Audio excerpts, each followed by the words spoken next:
changing? Was it becoming more difficult? Definitely, yeah. Did you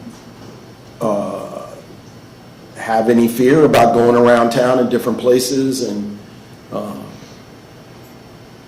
not really. I mean, no matter where I go, it's gonna be the same. You know, when I come out here, it's the same. You know. No. what about the neighborhood where you lived? Did you all feel safe there? But yeah, it's our neighborhood. You know, Oh, I mean, you can live in a good one, or you live in a bad one. I mean, I'm a man, so wherever I go, I'm gonna be a man. So when you say feeling safer or whatever, I'm gonna be safe wherever I go because I'm gonna take care of myself. Because I mean, that's the way I'm built. Look, I'll be honest with you. I'm not sure I have the same level of confidence about going just anywhere. Yeah. Did you, when you were growing up there, did you feel like you were responsible for taking care of yourself, and you needed to know how to defend yourself? Oh, yeah, definitely. How about Mr. Hunter? Was he the same way? Yeah, everybody's the same. You know, I mean, we grew up where it's stuff everywhere. So, I mean, that was life. Just. Well, that's what I'm trying to. I can't explain it, but. That's what I'm trying to find out, right? Yeah, I mean, what was life like in your neighborhood? Was it? To me, it was normal. Yeah. So Well, when you say what was life like, it was everything in life is normal. I mean, Sure. if you there in it or wherever you're at, it's the time you in. Were you aware of like violence in your neighborhood? People getting shot, or I mean, to me that's everywhere. Yeah. I mean, it wasn't. It's not, as it turns out, but Yeah. To me, I mean, yeah. life is like, yeah, people got shot. I mean, if I come out here, somebody got shot. So, yeah. I mean, Were you yourself ever the victim of violence? Yes, I was. What was that about? They was trying to shoot somebody I knew, and I was there. You know, yeah, I was a victim of violence. You got shot? I got shot. I've been shot. 89. Let me ask you a question while we're at this. Have you yourself ever been convicted of a felony? No. No. No. Your mom, I noticed that when she was sworn, she did not swear. She affirmed. No. Is that because of your parents' religious beliefs? Yeah. Were they particularly conservative Christian? Yeah. There's Christians. Yeah. And so were you raised in a household where alcohol was forbidden, let's say? Yeah. Smoking, all that. Smoke? None of that? None of that. So you never picked up any of those vices? No, I didn't see no reason to. And I can understand that. It doesn't stop us from doing it sometimes. Yeah, but, so you never drank alcohol? You never drank? I can't say I never drank alcohol. Now I'm grown, but Sure. growing up, definitely no. I was raised no smoking, no drinking. Yeah. So I'm grown. Yeah, I had a drink now. No drugs? I'm grown. No drugs. Definitely Right. no drugs. How I about- didn't see needing drugs. Yeah. How about Demorris? What do you know about his household, the household that he grew up in? I mean, from what I've seen. Well, yeah, of course, from what you've seen. Yeah, whatever I've seen. Yeah. His mom was like my mom. You know, we was kids, so and we was raised to respect elders. So it was different times. I mean, his dad, like we was kids, we didn't have the right to be like grown folks. Now the kids today, Sure. we had to abide by the rules. You know what I mean? And respect each other's house. So his mom was beautiful. His dad was cool with me. His mom sent me to school. And I'm like, out of all the kids, she said, "You go to school for me, Sean. You know, I have to go get the cornbread or whatever. You know, just normal stuff." So. Well, I guess what I was asking was, did he grow up in a household where, alcohol and tobacco and that sort of thing was forbidden, as far as you know? I mean, I can't really say what was in his house, but I never seen his mom smoke. I never seen his dad really just drink or anything. In my memory, I can't really say his dad was drinking or smoking. So. Okay.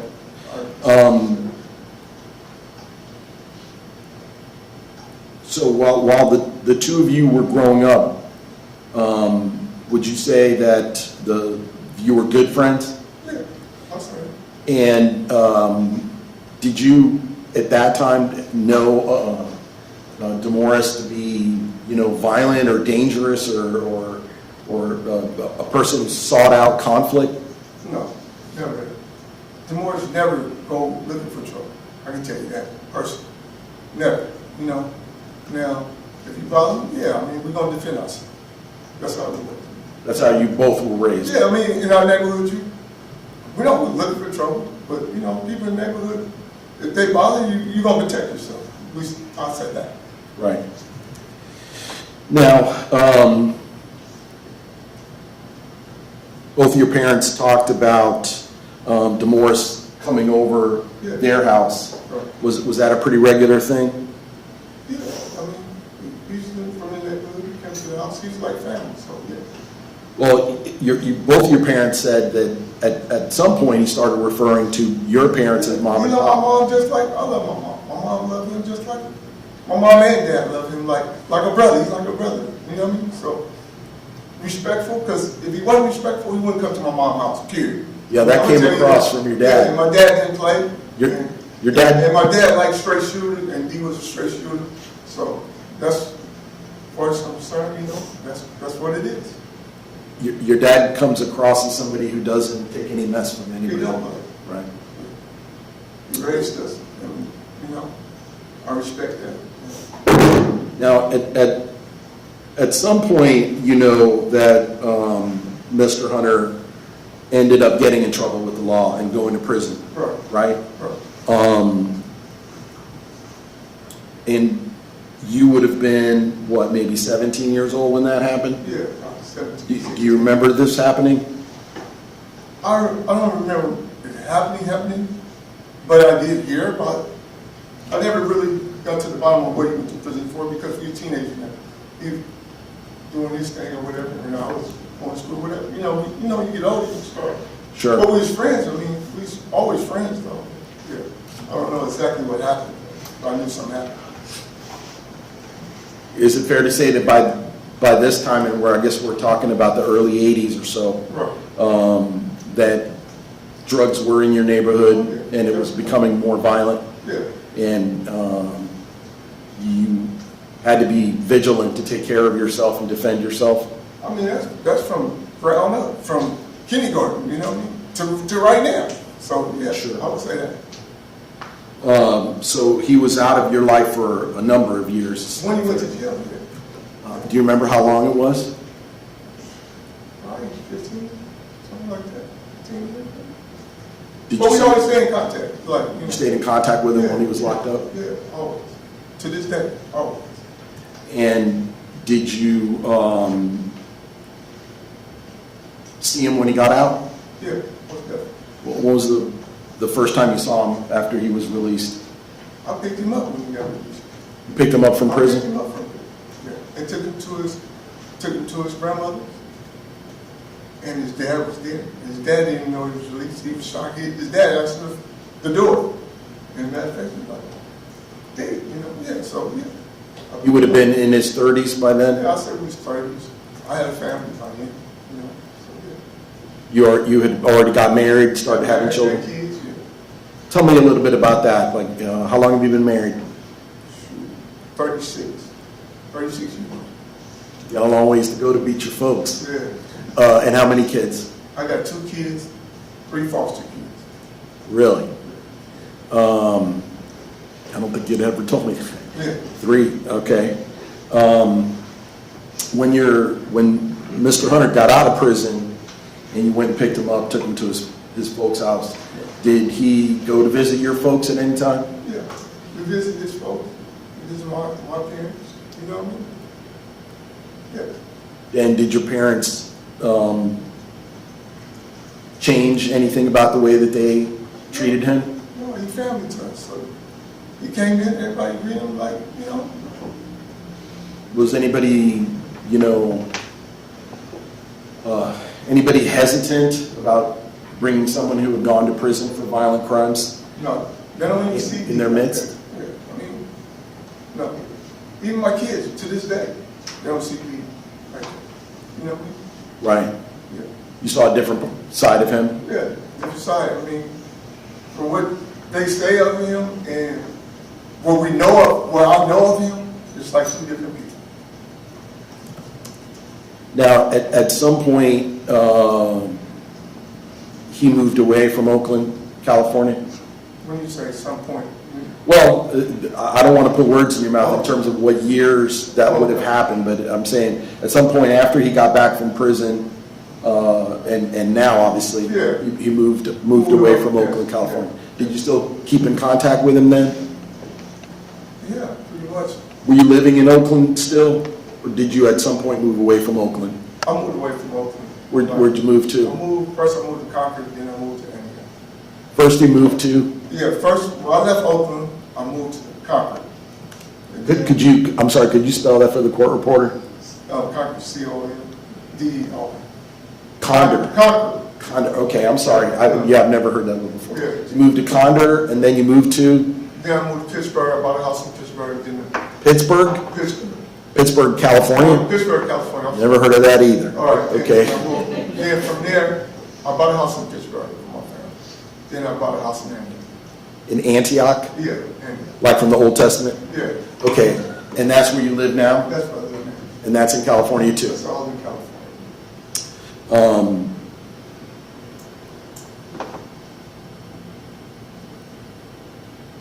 Obviously, you know about why we're here Yeah. and the charges that have been leveled against Mr. Hunter and the conviction that he stands under right now, which is why we asked you to come today and did you ever change your mind about the kind of man that you perceive Mr. Hunter to be? I mean, it's hard to say because I never seen what y'all saying about it. You know what I mean? Right. And what I read is, you know, it's kind of hard because he's my friend, you know what I mean? So who would, I'm a real friend, you know what I mean? I can't judge him off what he did. I wasn't there for one, so I don't even know if he did or not. So he's still my friend regardless, you know? So, yeah, it's hard. Do you continue to love him as a brother? Yeah. And that's why you made this trip Right. out here, Right. to let the jury know? I mean, how can that'd be like being a fake friend, you know what I mean? Like everybody, I mean, life, we all go through something, you know what I mean? So, to me, he's my friend, so, bad or good or bad, I mean, I can't judge him, I'm not God or nothing, so, that's In where I'm terms at with of- it. I mean, I feel, you know, from what's going on, whatever, I feel sad for everybody. I think it's all a loss on both sides, you know what I mean? So that's really how I feel, you know what I mean? Well, you know, sometimes we hear about things that people have done, Right. and we personally feel betrayed, Right. or we feel like they've not been honest with us, Yeah. or did you ever? Your Honor, can we approach?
Like I was saying, sometimes, you know, things happen and we end up changing our mind about what we thought about a person. Has has that happened to you about Mr. Hunter? No. You still think he's the same person you've always known? I mean, he's always been straight with me, you know what I mean? Like, Was he always reliable with you? always. Was always somebody So that, that's, yeah, that that counts you- a lot, yeah, that you could count on? yeah. Like if you had ever, been threatened or felt that you needed help, was he somebody that you could rely on to do that for you? I mean, I never rely on anybody if I've been threatened. I'm a man's man, you know what I mean? I mean, me and him always been straight up for, you know what I mean? We got a connection there. He's a real dude, I'm a real dude, you know what I mean? So, Yes, sir. I mean, situation is bad now, but he's been good to me, and I've been good to him, so, I mean, there's nothing I can say that, yeah, Sure. I mean, the situation is bad, so you got to, balance that, but, I mean, as far as I can express myself, like, That's fine. That's fine. Thank you very much, Mr. Alexander. I have no further questions on this witness. Thank you. Cross-examination. We have no questions for this witness. Mr. Alexander, thank you for coming, sir. Thank you, sir. You are free to go. Defense, you may call your next witness. You are called Demorris Hunter. You are.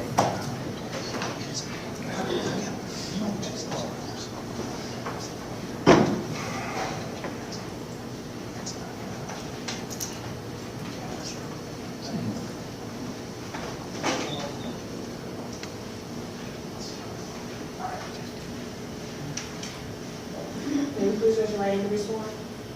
Do you solemnly swear or affirm that the testimony you shall give shall be the truth, and the truth, and nothing but the truth? Thank you, ma'am. You can be seated. Ma'am, could you tell me your name and spell your first name for the court reporter, please? Demorris Hunter, D-apostrophe-M-E-R-R-I-S. Thank you. Mr. Self, you may inquire. Thank you, Your Honor. Please, the court.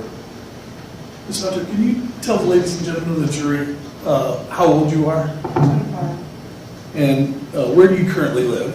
Oakland, California. And how are you related to Demorris Hunter? That's my father. And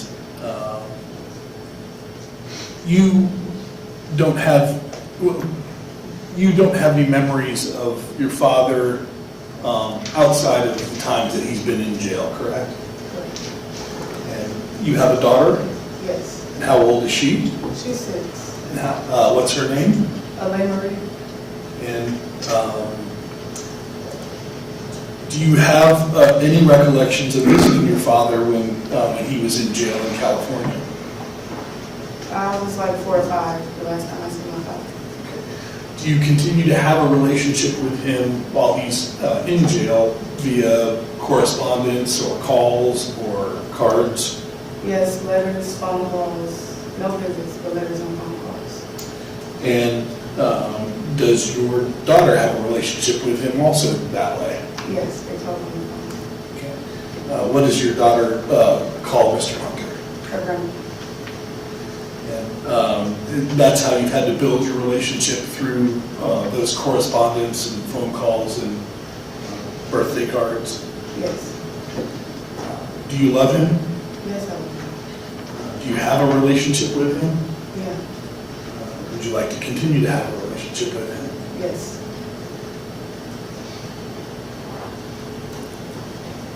Let me have just a moment. You may.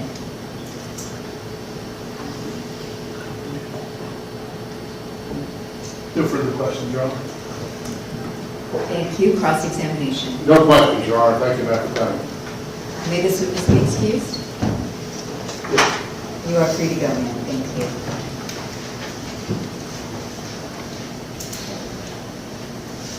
Defense, do you have any additional witnesses? No, we do not, Your Honor.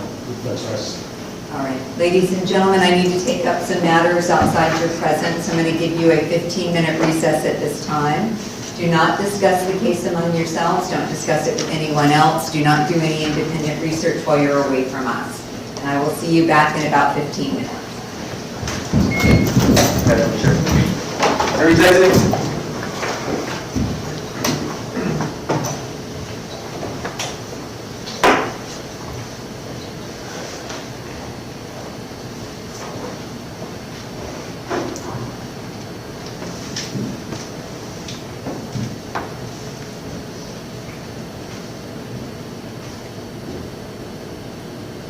You may be seated. Ms. Ferrero, your client does not intend to testify during the penalty phase. That's correct, Your Honor. All right, Mr. Hunter, I just need to make sure that you understand that you have the right to testify. I know we've had this conversation before. Could I have you raise your right hand to be sworn, please, sir? Do you solemnly swear or affirm that the testimony you shall give shall be the truth, the whole truth, and nothing but the truth? Thank you. Sir, could you tell me your name? And Mr. Hunter, your attorney has indicated that you do not intend to testify during this penalty phase. Do you understand that you have the absolute right to testify if you wish to do so? Yes. And you have the absolute right not to testify if that is what you want? Right. And is it your desire not to testify in this matter? Can I have a second? You may.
Mr. Hunter, have you had an opportunity to talk to your attorneys about your decision? Yes. All right, what is your decision? I'm gonna pass this up, So you're not going to testify? no. All right, thank you, sir. Let's give the jury the lunch order forms and let them start ordering lunch. Any changes to the jury instructions before I print them? No, Your Honor. All Not right. from the defense. No, Your Honor. And it would be my intention to just read these straight through after closing arguments rather than before. All right. Then it's going to take them at least 10 minutes to order lunch. So why don't you gather your thoughts for about 10 minutes and we'll come back and begin closing arguments. Your Honor, before we break, would the court mind inquiring of the defendant? There were several witnesses that have been listed that obviously for strategic reasons the defense has chosen not to call. Would the court mind inquiring of the defendant if he's spoken with his defense counsel about those decisions of not calling those witnesses in the recent agreement? All right. Mr. Marrero, were there witnesses that were listed that were not ultimately called? Yes, Your Honor. Most specifically, witnesses in regard to Mr. Hunter's mental health, and we evaluated the testimony of those witnesses and their the potential downsides, what sort of rebuttal could be expected, seeing as some of them were deposed, as well as reviewing the, we, as the court is aware, we had a previous competency hearing for Mr. Hunter about a year and a half ago, at which I was present, and ultimately it was our joint decision as a team that would not be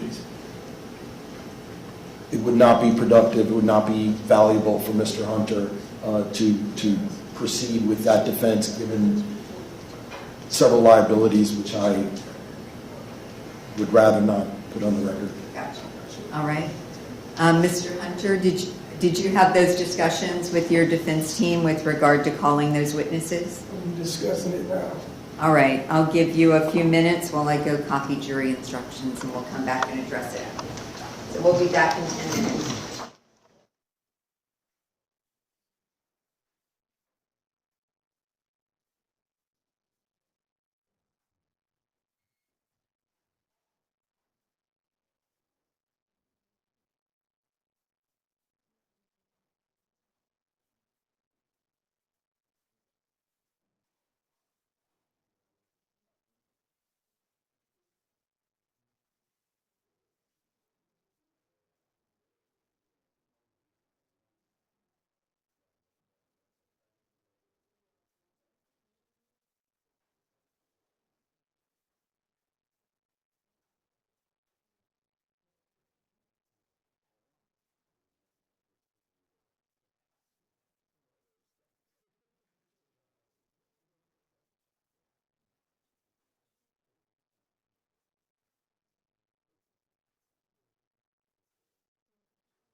Hunter, have you had an opportunity to have a final discussion with your attorneys with regard to the witnesses that were not called in this case?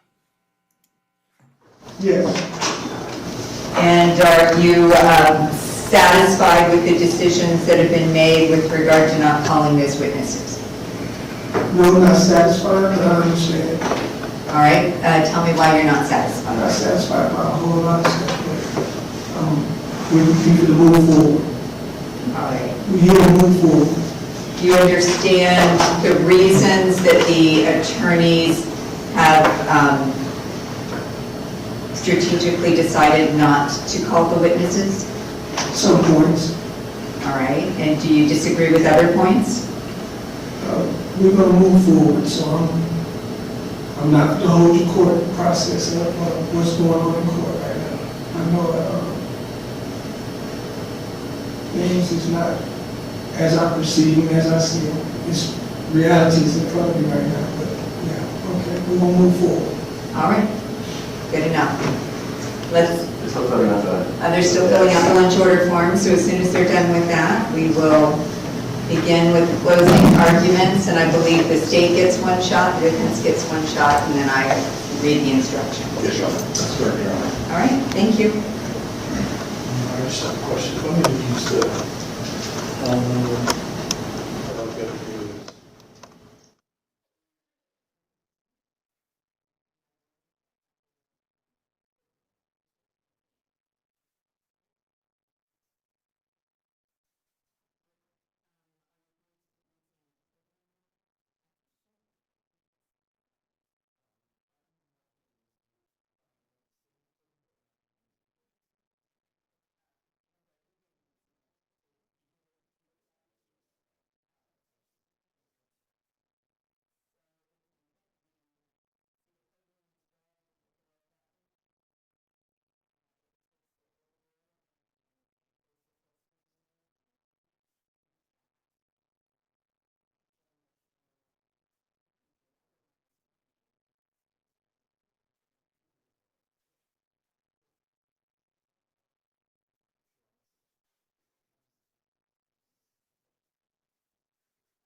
Jury's entering.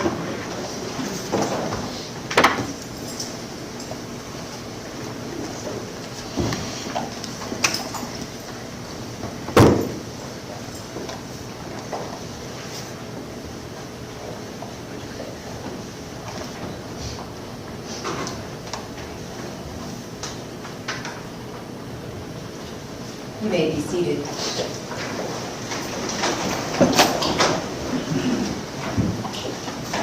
Ladies and gentlemen, the state and the defense have now rested their penalty phase cases. The attorneys will now present their closing arguments. Please remember that what the attorneys say is not evidence or your instruction on the law.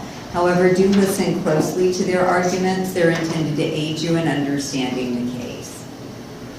Mr. Buxton. Thank you, Your Honor. Please, court, counsel.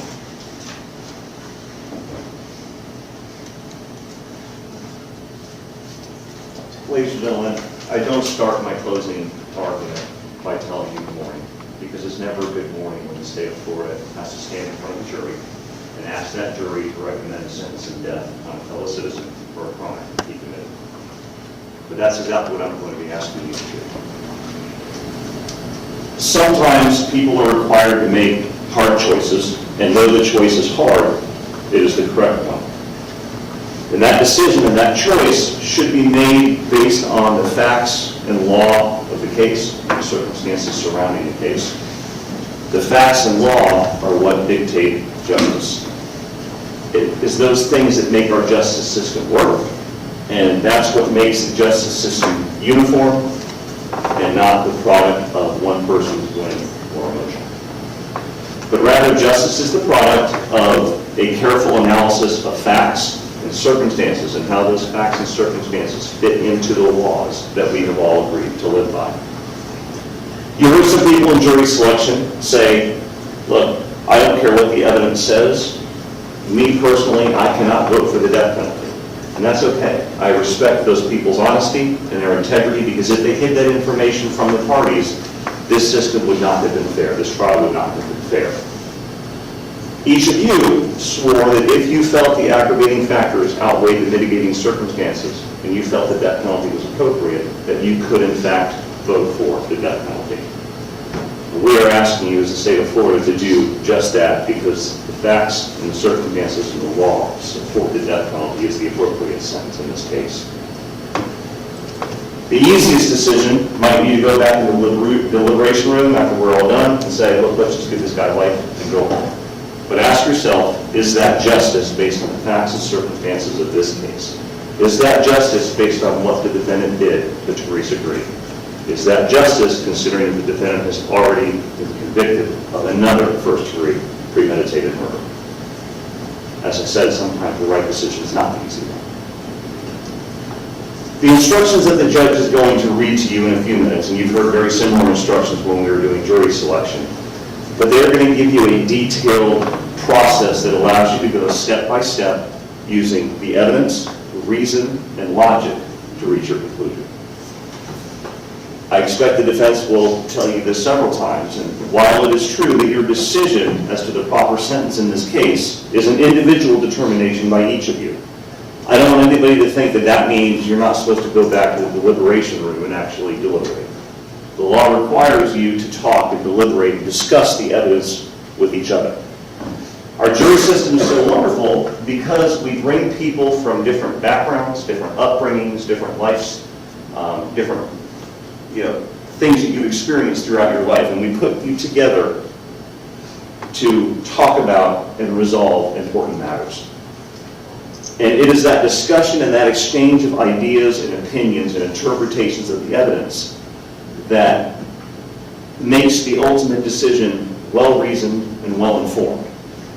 It's the willingness to listen with an open mind to other people's opinions and interpretations of things that you may not have thought of that makes the decision well-reasoned and well-informed. So I ask that when you go back to the deliberation room, that you discuss the facts and circumstances of the case. Discuss the aggravating factors that you've heard and the mitigating circumstances. Talk about it amongst yourselves. And after each person has had a chance to discuss their opinions and tell each other what you think, only then take a vote and start marking up the verdict forms. That process is what makes the ultimate decision in this case well-reasoned and fully informed. I want to talk to you a little bit about the mitigation that's been presented to you over the past couple of days. And much of that testimony is about the defendant's background, his upbringing when he was a young man. Anytime somebody commits a crime or multiple crimes, it not only affects the defendant and the defendant's family, the victim's family, but also those people who knew the defendant. And these witnesses presented by the defense have come in not because of their choice, because of that man's choices.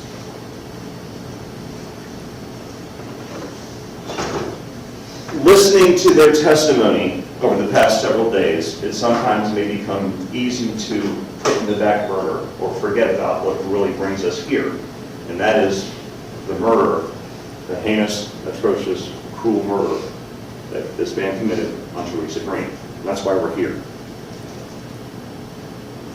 I ask each of you in jury selection to promise me that you would and could meaningfully consider any and all mitigating evidence presented to you. And you all said you would. And I ask you to do that. And I ask you again to go back, discuss the mitigation, talk about it, reflect on it, meaningfully consider it.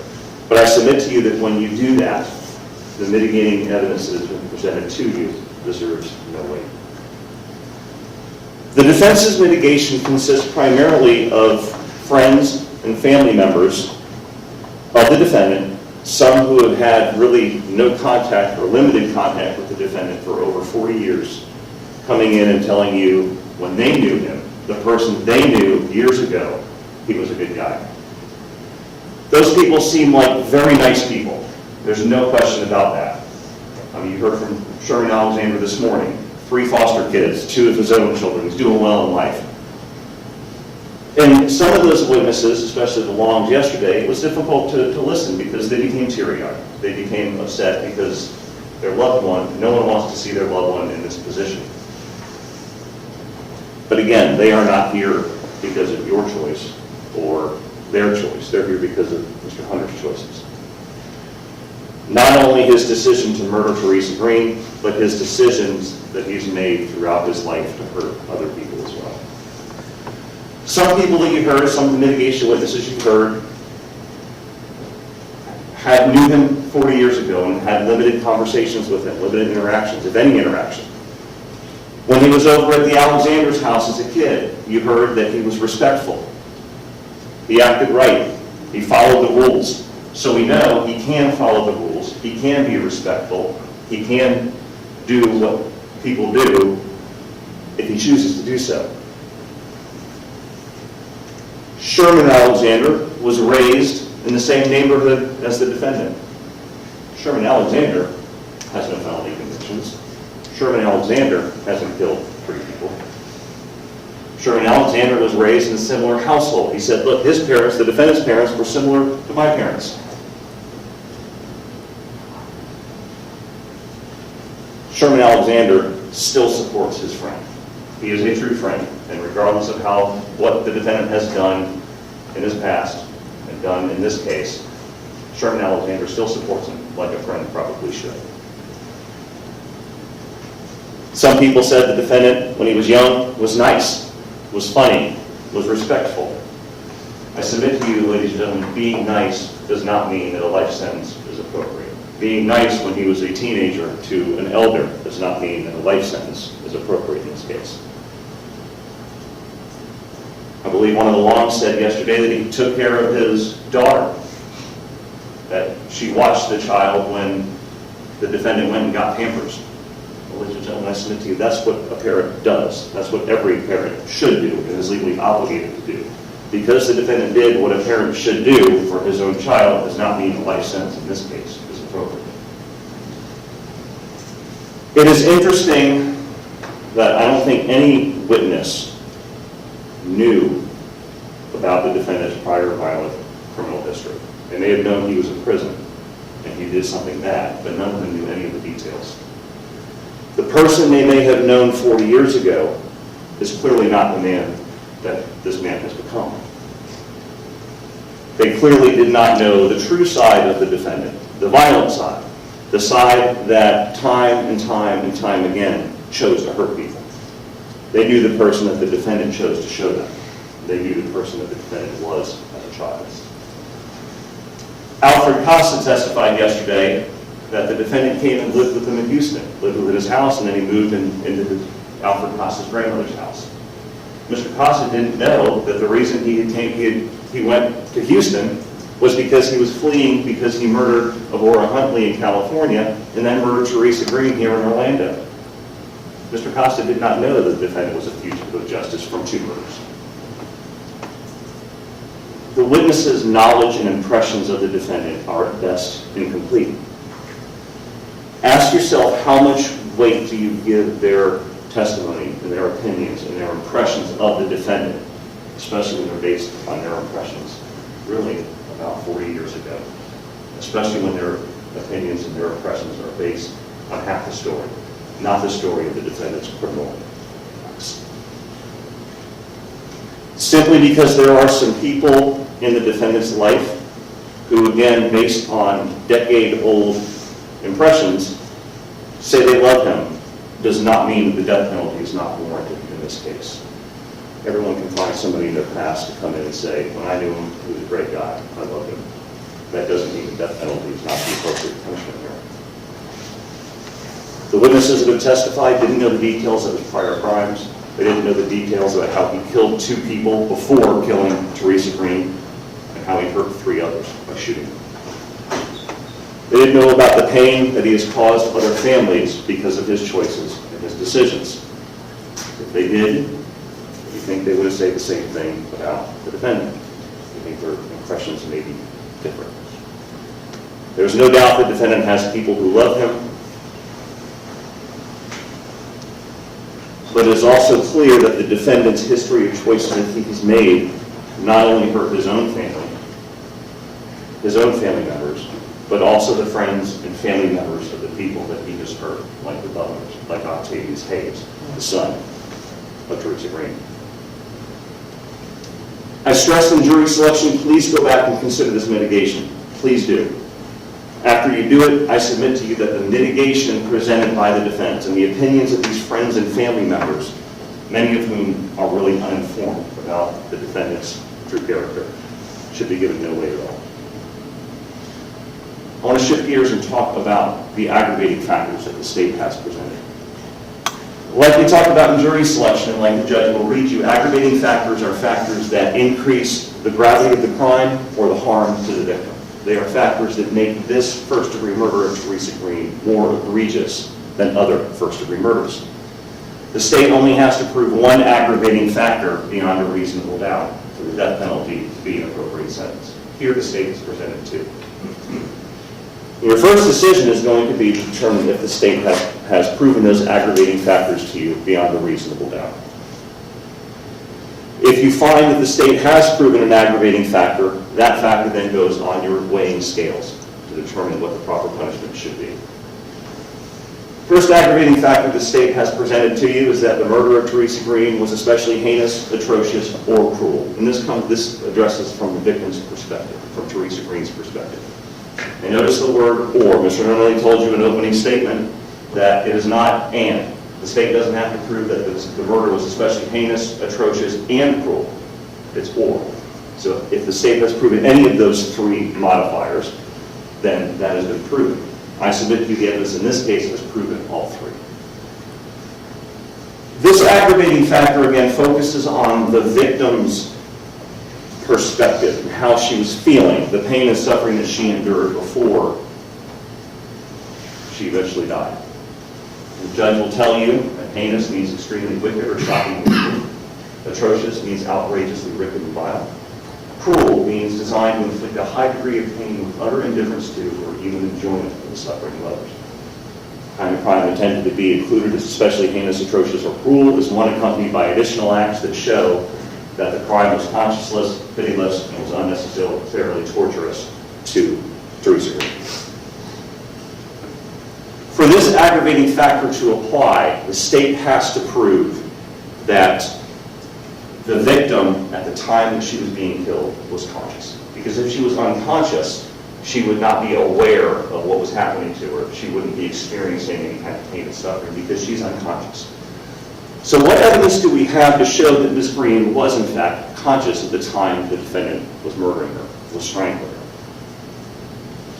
Obviously, and I expect the defense may point this out, there was no witness who came in here and said, look, I was there, I saw the defendant strangling her, and the victim was aware of he was conscious. Why? Because people don't strangle other people in front of witnesses. That's why you have to look at the facts and look at the circumstances about, as far as the case, and the circumstances surrounding how this murder occurred. So how do we know she was conscious at the time she was being strangled? Well, we know from both medical examiners, both Dr. Arden and Dr. Utz. Remember, Dr. Arden was the defense, the medical examiner the defense called. Dr. Utz was the medical examiner the state called. Both of them said that in their review of the autopsy documents and records, they saw no evidence whatsoever of any kind of a skull fracture, no evidence of brain trauma, a brain bleed, anything like that. Nothing to indicate or to suggest or that would cause her to fall into unconsciousness like you would if you fractured your skull. The autopsy would have shown that, and there was no evidence of that. So there's no indication or no reason to think that she was not conscious. Her blood alcohol level was about a 0.28.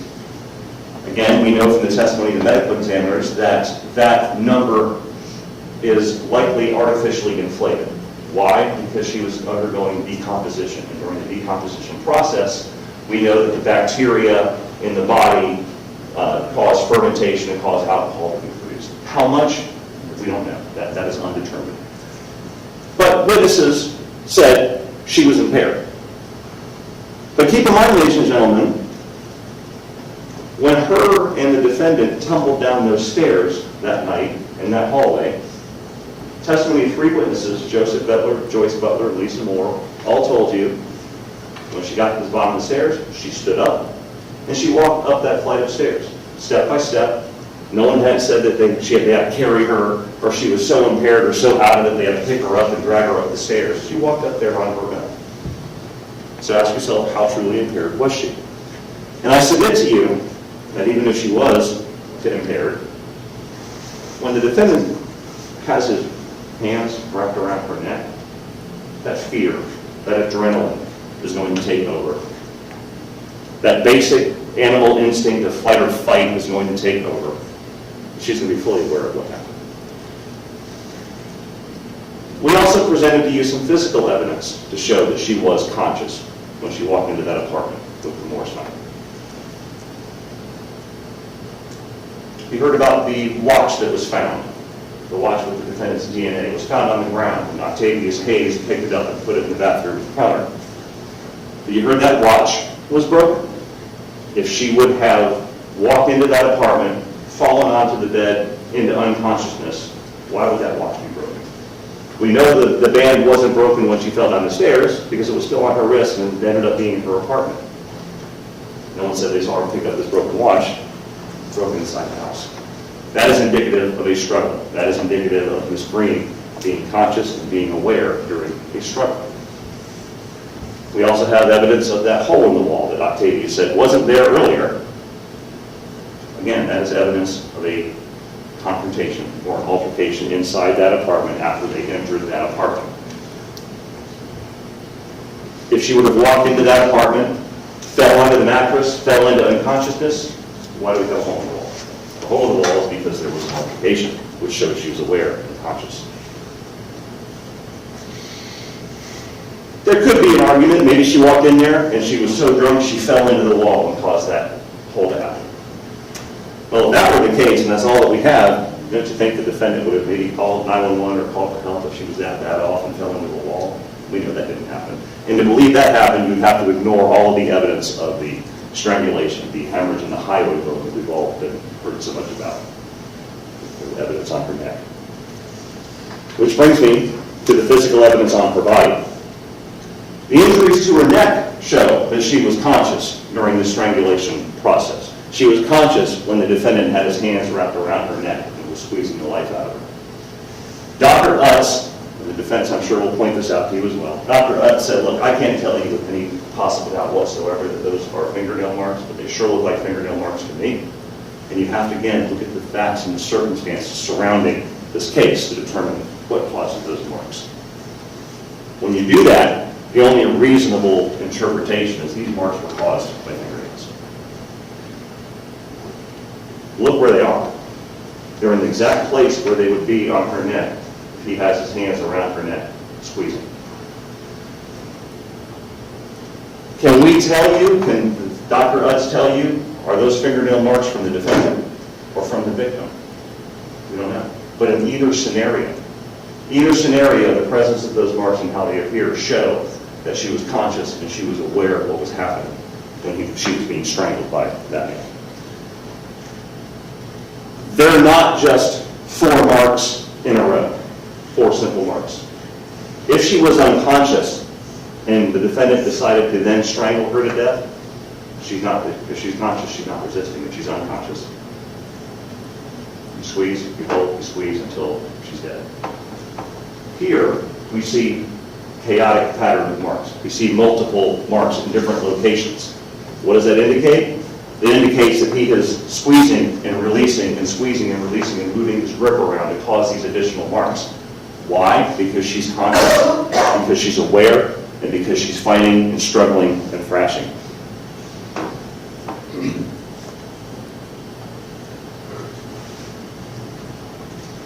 If they're from the defendant's fingernails, that is why there are so many different marks in different locations, because he's repositioning as she's struggling and squeezing out.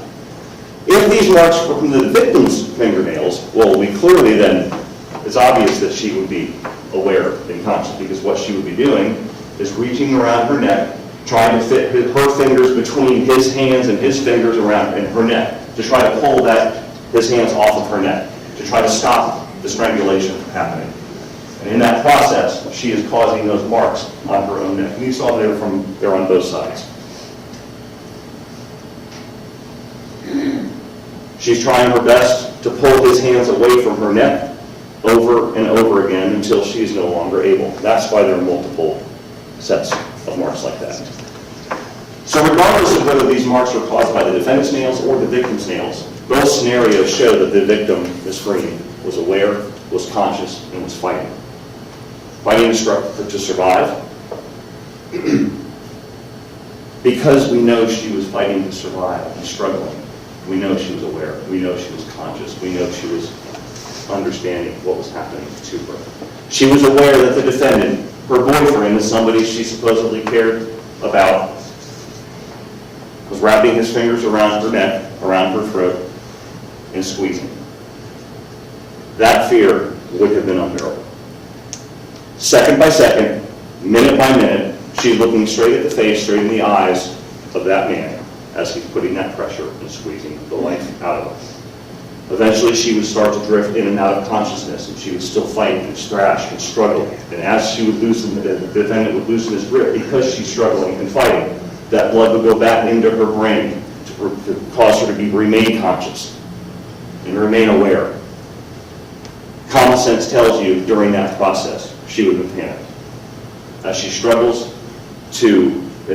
and manages to loosen his grip, that terror would be starting to set in, and eventually she is going to realize that she is going to die.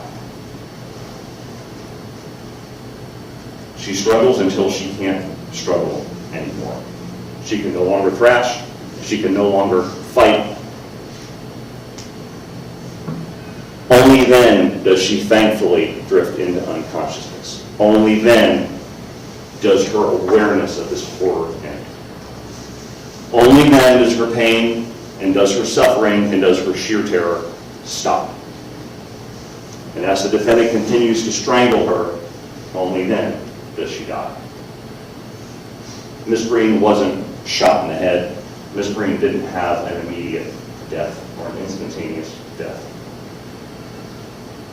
Her pain and her suffering, her mental anguish and her terror was prolonged and it was drawn out. There is no doubt, ladies and gentlemen, that this murder was conscienceless and pitiless. There is no doubt that this murder was unnecessarily torturous to Theresa Green. This murder was heinous, atrocious, and cruel under any set of definitions. Why does this aggravator deserve great weight? Because this aggravator goes to the sanctity of life itself. No human being should have to endure the suffering that Theresa Green did at the hands of that man. This aggravating factor alone outweighs any mitigation that is presented to you. But the state has presented more. The state has also presented a second aggravating factor. That the defendant was previously convicted of another capital felony or a felony involving the use or threat of violence to another person. Why is this aggravating factor so weak? First, it shows that the murder of Theresa Green was not an isolated incident. Sometimes people act harshly, sometimes people use bad judgment, make bad decisions. Sometimes people do things as a result of an isolated incident. When a person has prior convictions for violent crimes, that's not the case. When a person has convictions for felonies that involve the use or threat of violence to another, for felonies that inflict both physical and mental harm upon other people, it becomes obvious that violence is in that person's nature. That's the case with the defendant. Violence is part of who he is. He's demonstrated that for a long time. He's demonstrated that since about 1985, at least, when he was 19 years old. That violence has progressed, as shown by the different convictions that he has acquired over the years, and how the severity of those crimes that he has committed has gotten worse and worse. You heard from Assistant District Attorney John Brillhart. You also heard, saw some documents introduced by the state showing the records and the documents of his prior criminal convictions, all from the ones in 1985, as well as the one in 2002, for which John Brillhart was the actual trial lawyer that prosecuted the defendant, where he was found guilty of first-degree premeditated murder. The violent crimes that the defendant has committed in his life were not committed all in one day against one person. This is not a situation where he had a one-time lapse of judgment and racked up a bunch of felony convictions in one fell swoop. His violent crimes were committed mostly on different days, in different ways, in different events, and on different victims. You heard from John Brillhart, who explained the documents proving the prior convictions, and they are in evidence. I know they're relatively small, and they're probably difficult to see, but they are in evidence. And he explained to you the nature of his prior convictions, both from 1985 and regarding the first-degree murder of Demorris Hunter that happened in 2002. He explained to you the unique PFN, or personal file number, to make sure that we know that these convictions all relate to that man. And Mr. Brillhart, remember, also identified the defendant as the person that he prosecuted for the 2002 murder of Demorris Hunter. You also heard from a fingerprint analyst from Orlando Police Department who compared his known prints, the defendant's known prints, to the fingerprints taken of the person who was arrested in California when he was brought back in 2003. They're the same person. So there's no question, I don't expect there to be any dispute, that all these prior convictions that have been introduced are the result of his actions, this defendant's actions.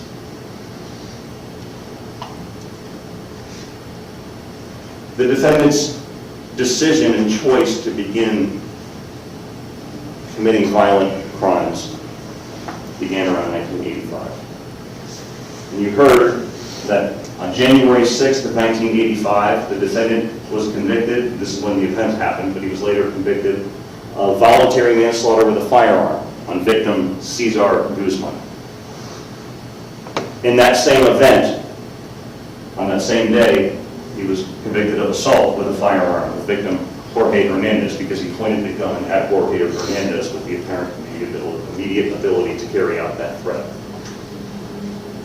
Moving on to the next month, in February 4th of 1985, the defendant shot Adolphus Williams with a sawed-off shotgun, and he was eventually convicted of attempted first-degree murder with a firearm causing great bodily harm. 10 days later is when the defendant then shot Eric Wright. He was convicted of attempted first-degree murder with a firearm, again, causing great bodily harm to Eric Wright. And then, March 29th of 2002, the defendant shot and killed Aurora Huntley. He was convicted of first-degree premeditated murder, just like the murder of Theresa Green. After he commits the crime against Aurora Huntley and murders her, he then flees to Orlando, where he makes contact with Theresa Green and starts up a relationship with her. And now we know why the defendant was using a fake name when he was here. We know why he was going by Mike, because he was running from the police in California because he killed Aurora Huntley there. Less than 2 months after murdering Aurora Huntley, he comes to Orlando and murders Theresa Green. He then flees to Houston, where he is arrested, and then he is brought to California to answer for the charges regarding Aurora Huntley. He is convicted of first-degree premeditated murder there. Then he is brought here to Orlando, Florida, to face the charges that he had here. The defendant has been convicted of not 1, not 2, but 5 prior felonies. And ultimately, the defendant has killed 3 people and tried to kill 2 others by shooting. When you consider whether the defendant deserves life in prison, whether you consider if he deserves leniency or mercy, consider his lifetime of violent criminal behavior in the people that he has hurt and killed. This aggravating factor deserves great weight, and it alone also vastly outweighs any mitigating circumstances that have been presented to you. I submit to you, ladies and gentlemen, when you place the mitigating evidence that is presented to you on a scale, and then you place the aggravating factors on that scale, your scales tilt far towards the death penalty, because the aggravating factors vastly outweigh any mitigating evidence presented to you. Once you make that determination that the aggravating factors, in fact, do outweigh the mitigating circumstances, the next step in your process, according to the instructions the judge is going to read to you, is to determine what is the proper punishment.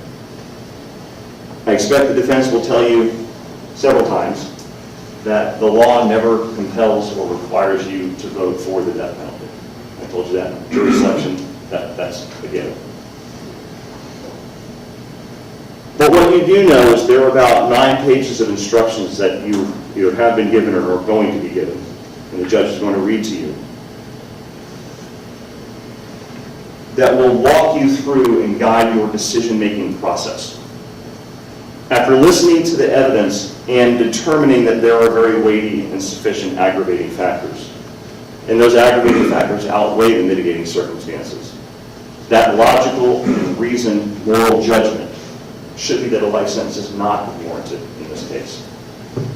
This is an emotional decision, ladies and gentlemen, but I submit to you that the law is most fair, the process is most fair, and the integrity of the judicial system is most fair when your decision is reached based on reason, logic, and a logical method applied in your decision-making process. This decision is a very difficult one, ladies and gentlemen, and it should be. But as I said earlier, sometimes the hard decision is the right one. Each of you in jury selection swore that if you felt the aggravating factors outweighed the mitigating circumstances, and you felt the death penalty was appropriate, that you could vote for it. But remember, ladies and gentlemen, the ultimate responsibility in this case sits right there with Mr. Hunter. He is responsible for the choices that he has made in his life. He is responsible for his decision to strangle Theresa Green to death. He is responsible for the decision to commit murder, and he is responsible for causing pain and suffering and death to people in his past. He is responsible for where he sits right now. How many families does the defendant have to destroy before the death penalty is appropriate? How much pain and suffering does the defendant have to cause before the death penalty is appropriate? How many people does he have to kill before we say, enough is enough? Thank you.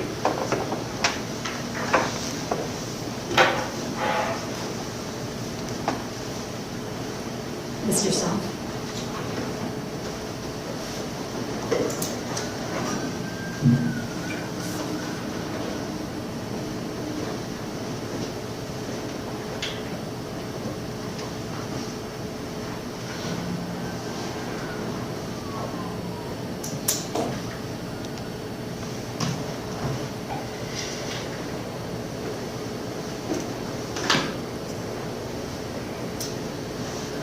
Ladies and gentlemen of the jury, this is the most solemn phase of any proceeding in our system of justice. You've already carried out your duty determining the guilt of our client in this case. And now the law asks you something even more difficult to do. Decide whether or not to recommend whether a human being should live or die. This is not a decision about what happened, it's a decision about what should happen next. In Florida, the law is clear. Before you can recommend death, the state must prove the aggravating factors are so weighty and so compelling that they outweigh all mitigation, and that death is the appropriate and just punishment. If even one of you, after careful consideration, believes that life is an appropriate sentence, then your voice matters. Your oath matters. Let's talk for just a second about the aggravating factors that Mr. Buxman just talked to you about in closing argument. And we're going to rely on some of the evidence that was talked about in the guilt phase, obviously, in this case. But I'm going to address the second factor, the heinous, or the first one that he talked about, which I think was the second one that they put on evidence about. But with regard to heinous, atrocious, and cruel.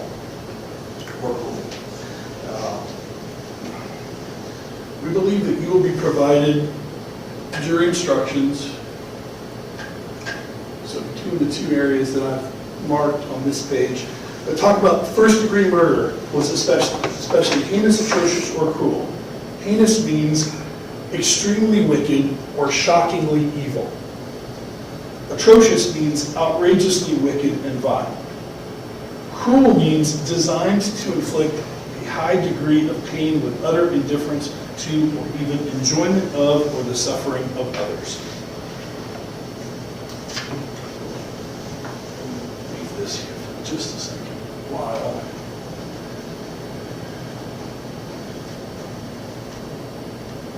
The state has argued that the killing was heinous, atrocious, or cruel.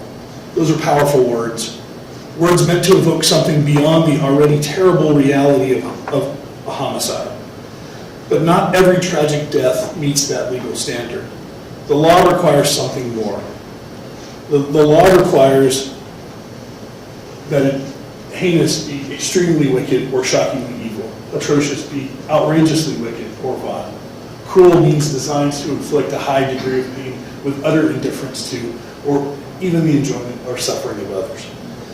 Well, the state would have you believe the worst possible story. In the guilt phase of this case, you weren't asked to determine whether the factors that went into how this first-degree murder happened. You were presented evidence, and the state has put together their version of the worst possible story. They would have you believe that there was this drunken party and that Mr. Hunter and Miss Green went back into the apartment and had a fight or had a struggle, which is that there's utterly zero evidence with regard to any of that. There's zero evidence with regard to how the hole got into the wall. You may have heard a lawyer argue at one point, I think Mr. Nunnerly may have argued that that may have been a shoulder in some sort of fight or dispute or disagreement with Mr. Hunter.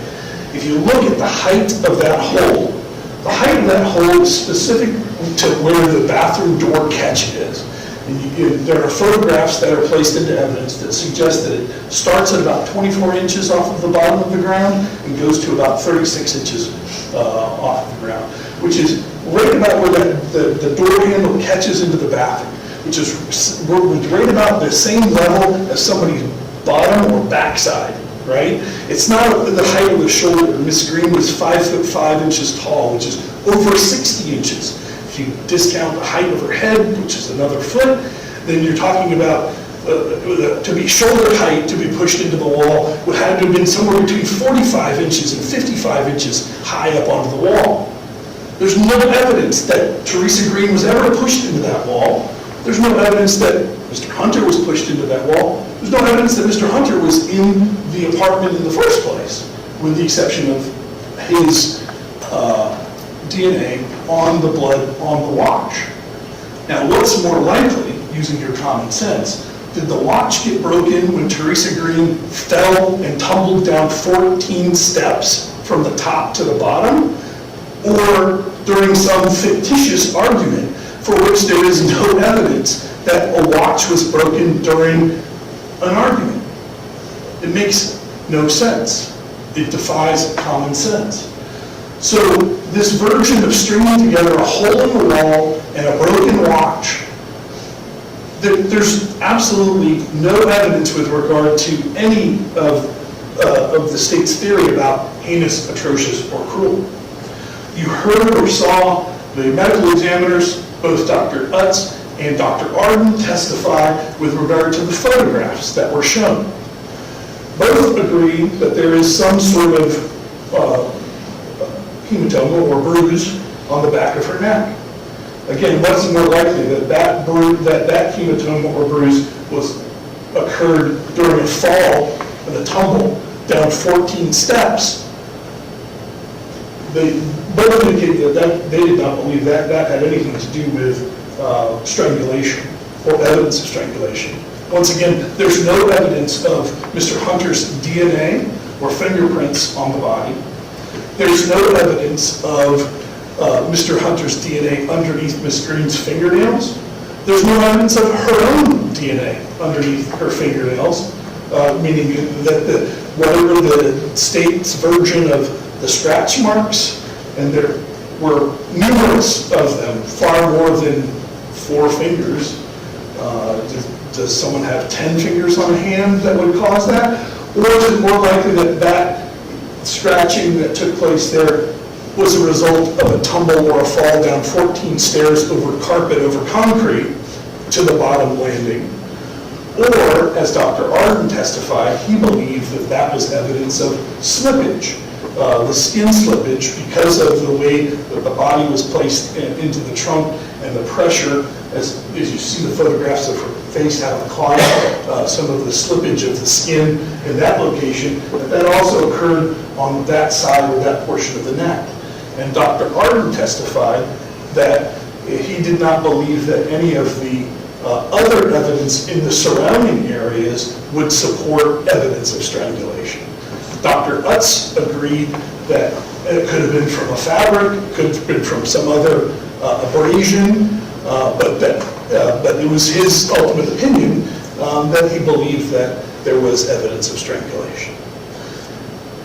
We don't believe that there's any evidence of heinous, atrocious, and cruel.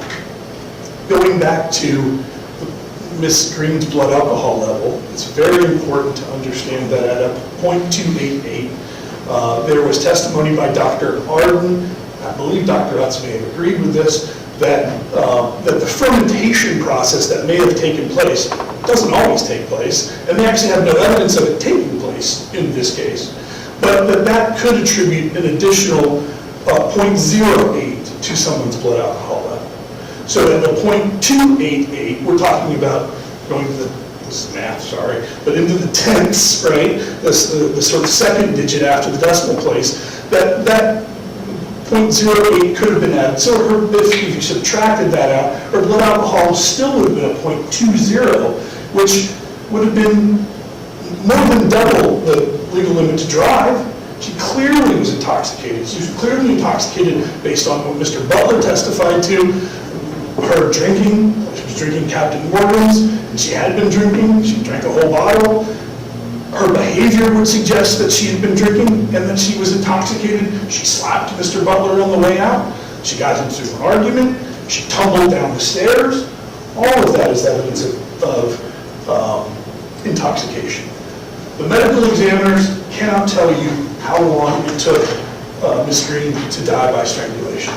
Dr. Utz and Dr. Arden said it could take seconds, it could take minutes. They don't know. And there's no evidence in this case of how long it took her to pass away. We would suggest that there's no evidence that the state has not proved beyond a reasonable doubt the evidence of heinous, atrocious, and cruel.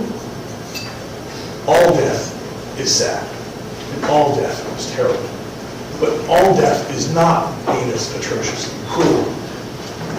In jury selection, we talked about a sort of special subset of all first-degree premeditated murders, right? Killing an innocent person by an individual, not because they were crazy or self-defense or any of those reasons. And there was a reason that we asked you those questions, right?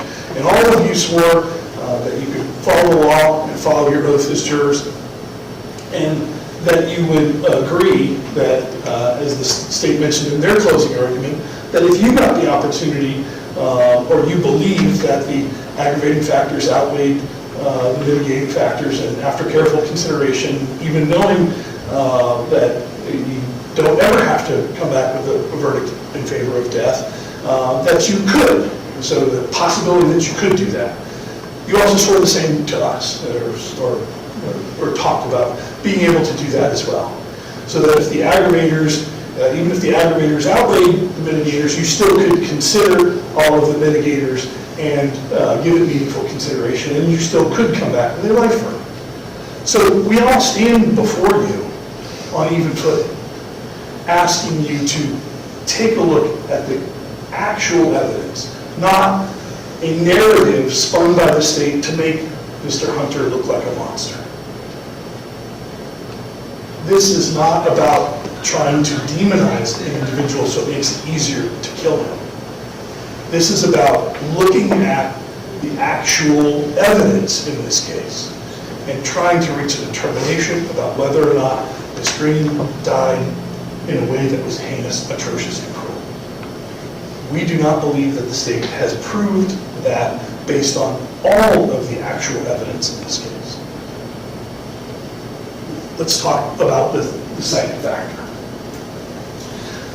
The second factor was Mr. Hunter's past.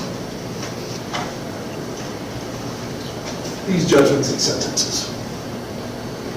And the state argued to you that he's been convicted of 5 prior violent felonies, and that 3 people have been in there.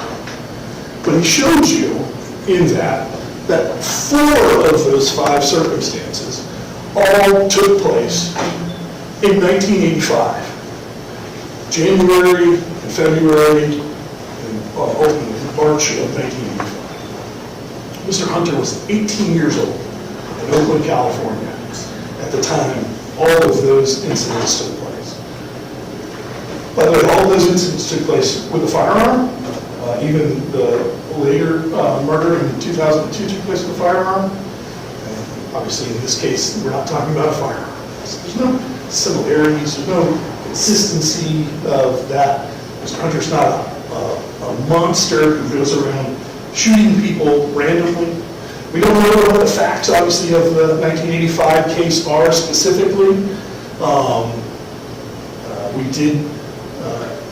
We did not hear any evidence from Assistant District Attorney Bruhard that Mr. Hunter was in a gang. He was a gang prosecutor in Alameda County for a long time. He would have provided that information if that were relevant or pertinent. So we don't know what those circumstances are when he was 18 years old and got himself in a series of trouble in those months in 1985. Did hear a little bit more about the circumstances in 2002 involving the friend of his wife that was shot under those circumstances. But I ask you, why are we judging an individual by the worst 4 or 5 days of his life, as opposed to what we've tried to attempt to do in the penalty phase, which is to present individuals from Mr. Hunter's past who know him. They know him on the mundane days, the 7th grade days, the 9th grade days, the 10th grade days, the after high school days, when he has a child and a baby in this world. All of those days, if you look at the Alexanders who lived in New Mexico, if you look at his best friend Sherman Alexander, if you look at the Long sisters who he went to school with and how he knew them afterwards. They've known Mr. Hunter for years collectively. And we tried to present a side to him to show you that he's not a monster. The state's trying to say he is. And we're trying to say, but the people that know him best for all of this time, that they're saying he's not. That's not how he is. He cared very much for the Longs and took care of them when he went to school with them. He made sure that they went to school, that they did their homework, that they got lunches when they couldn't afford it. He took care of their mother. He was respectful. He was respectful to the Alexanders. He came over to their house. He rode bikes and mini bikes and dirt bikes and things like that with his friend Sherman. And he was, for all intents and purposes, a normal kid growing up in Oakland, California. And then in the 80s, things get violent in Oakland.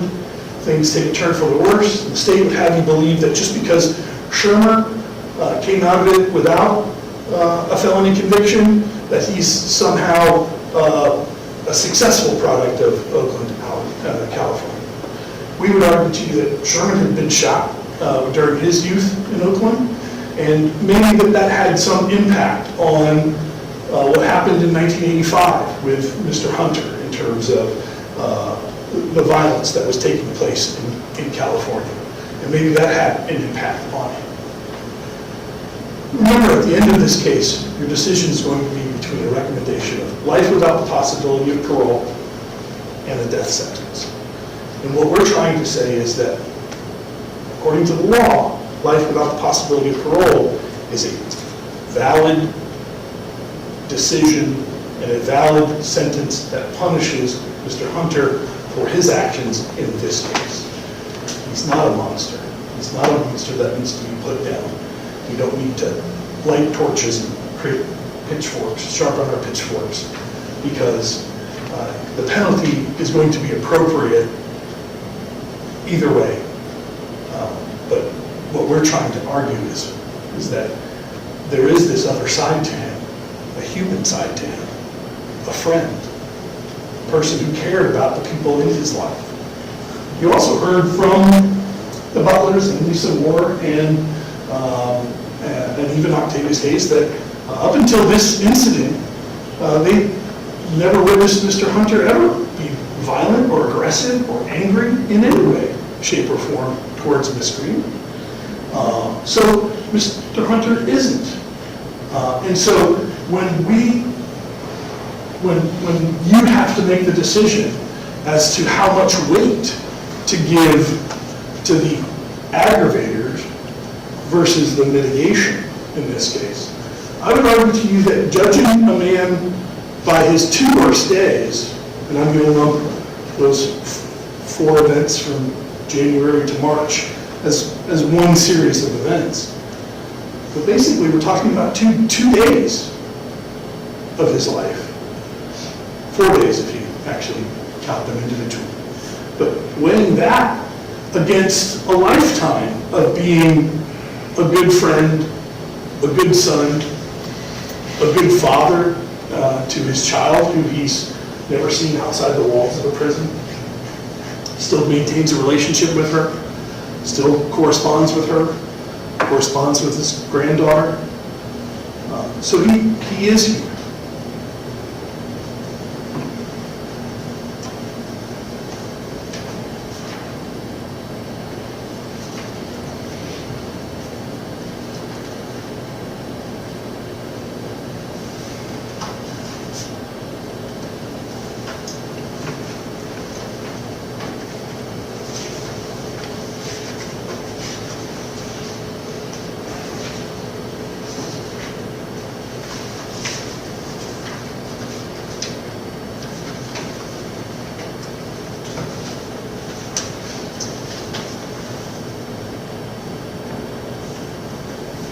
One of the things you're going to be asked to do after you make your determination about the state's aggravating factors and whether they've been proved beyond a reasonable doubt, again, it's the defense's position that they have not proved heinous, atrocious, or cruel beyond a reasonable doubt, is you're going to then be asked about the mitigators. And the mitigating circumstances in this case that we believe the defense has showed you is that Demorris Hunter grew up in a violent neighborhood in Oakland, California, where he had to learn to protect himself and others. That Demorris Hunter was generous and kind to his friends and family. And that Demorris Hunter was protective of his friends and family and tried to keep them safe and out of trouble. That Demorris Hunter was respectful and obedient to his elders. Demorris Hunter was a loving and attentive father to his daughter, the relationship that they have. Demorris Hunter earned the love and affection of his friends and family who love him still.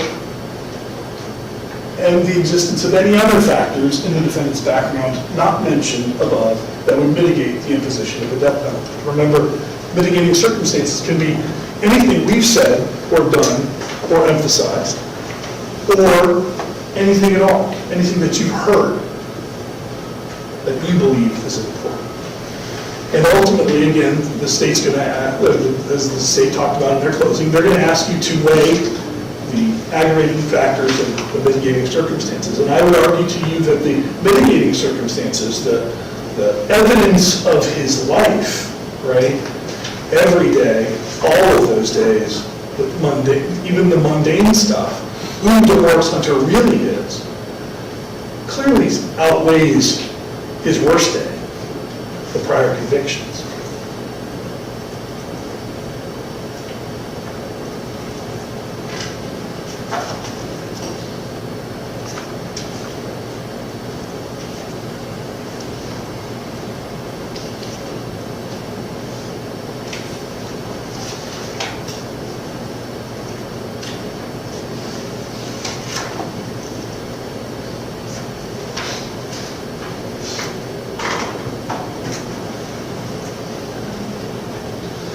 And again, even after this weighing process,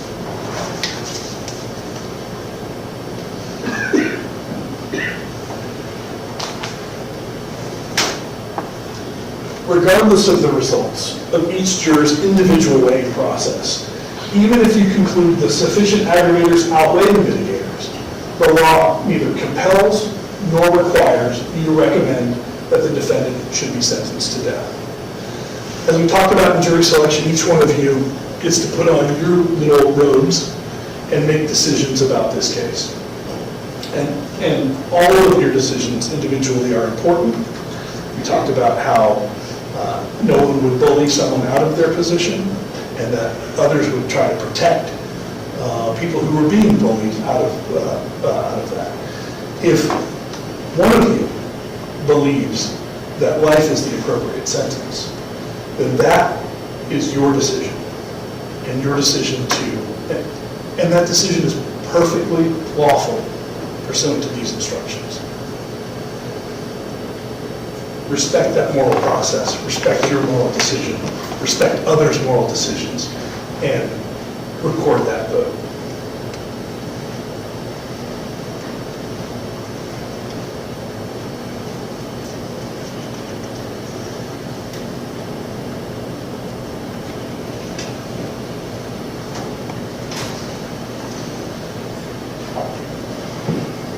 A sentence of life imprisonment is not mercy without consequence. It is accountability.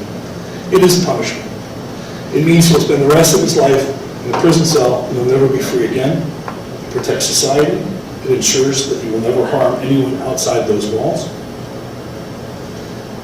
But it also leaves room for something else.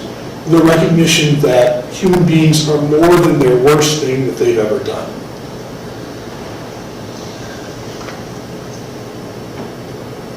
I know sometimes in closing arguments I sit here and I think to myself, and I think you'll hear a jury, part of the jury instruction will say that if the lawyers have done anything, that you shouldn't hold it against our client.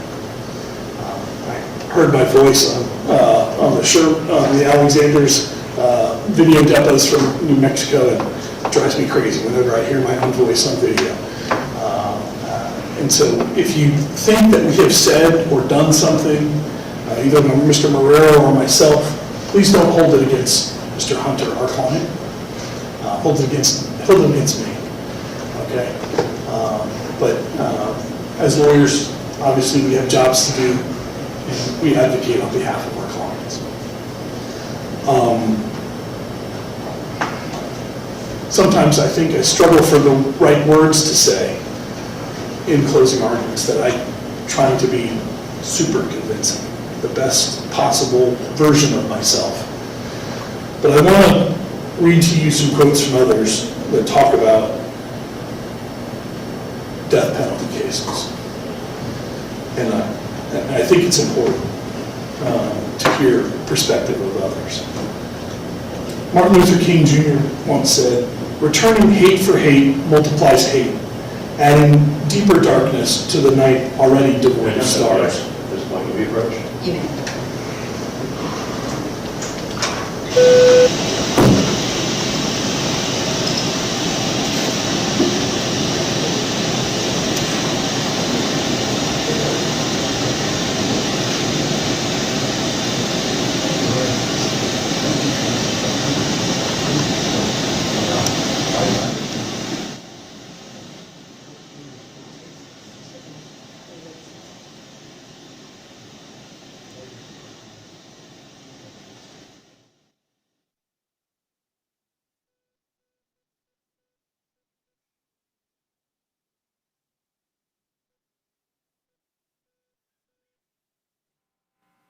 The objection sustained.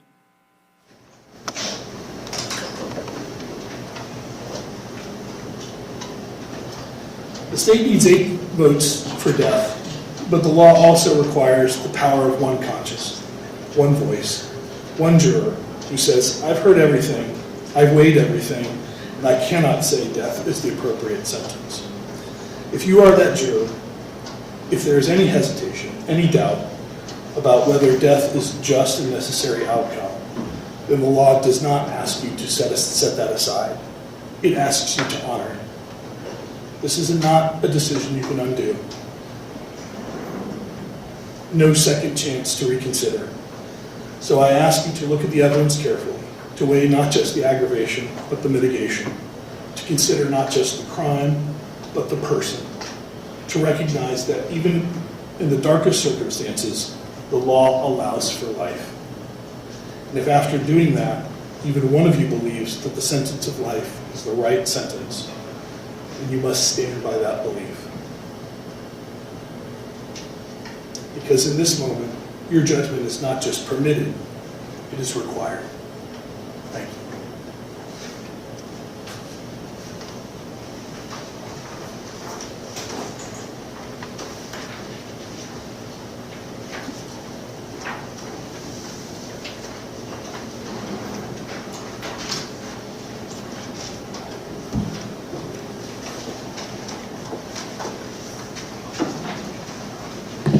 Thank you, gentlemen. Ladies and gentlemen, I'm going to begin reading the jury instructions on page 1. Members of the jury, you have heard all of the evidence and the arguments of counsel. It is now your duty to decide whether the defendant should be sentenced to life in prison without the possibility of parole or to death. In making your decision, you must first unanimously determine whether at least one of the aggravating factors alleged by the state have been proven beyond a reasonable doubt. An aggravating factor is the only circumstance recognized by Florida law that could result in a defendant receiving the death penalty. An aggravating factor increases the gravity of a crime, and that should be or the harm to the victim. So if you can make that change on page 1. I'll start that sentence again. An aggravating factor increases the gravity of a crime or the harm to the victim beyond the harm inherent in every first-degree murder. You must not consider any other facts as an aggravating factor other than what has been alleged and proven by the state beyond a reasonable doubt.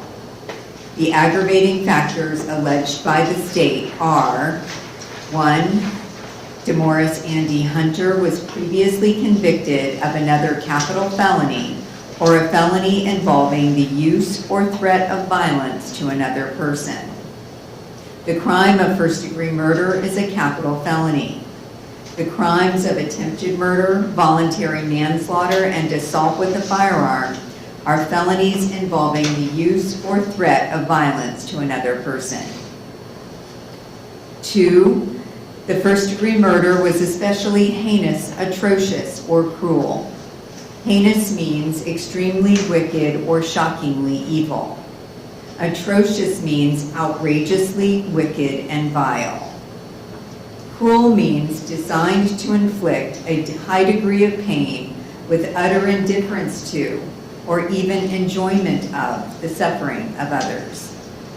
The kind of crime intended to be included as especially heinous, atrocious, or cruel is one accompanied by additional acts that show that the crime was conscienceless or pitiless and was unnecessarily torturous to Theresa Ann Green. You have heard evidence about the impact of this murder on the family and friends of Theresa Ann Green. This evidence was presented to show the victim's uniqueness as an individual and the resultant loss by Theresa Ann Green's death. However, you may not consider this evidence as an aggravating factor. The state has the burden to prove an aggravating factor beyond a reasonable doubt. A reasonable doubt is not a mere possible doubt, a speculative, imaginary, or forced doubt. Such a doubt must not influence you to disregard an aggravating factor if you have an abiding conviction that it exists. On the other hand, if after carefully considering, comparing, and weighing all the evidence, you do not have an abiding conviction that the aggravating factor exists, or if having a conviction, it is one which is not stable, but one which wavers and vacillates, then the aggravating factor has not been proved beyond a reasonable doubt.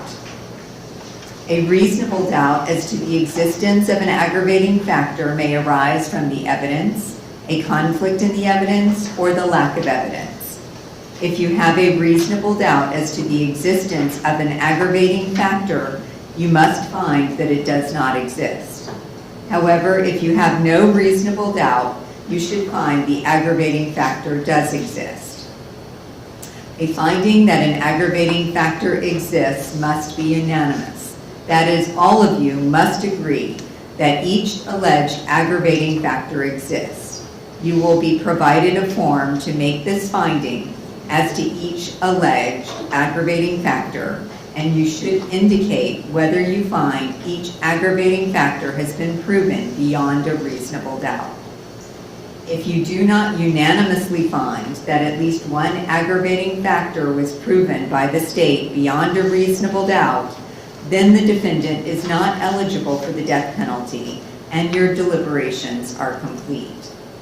If, however, you unanimously find that at least one aggravating factor has been proven beyond a reasonable doubt, then the defendant is eligible for the death penalty, and you must consider additional matters to determine whether the appropriate penalty should be life in prison without the possibility of parole or death. First, each of you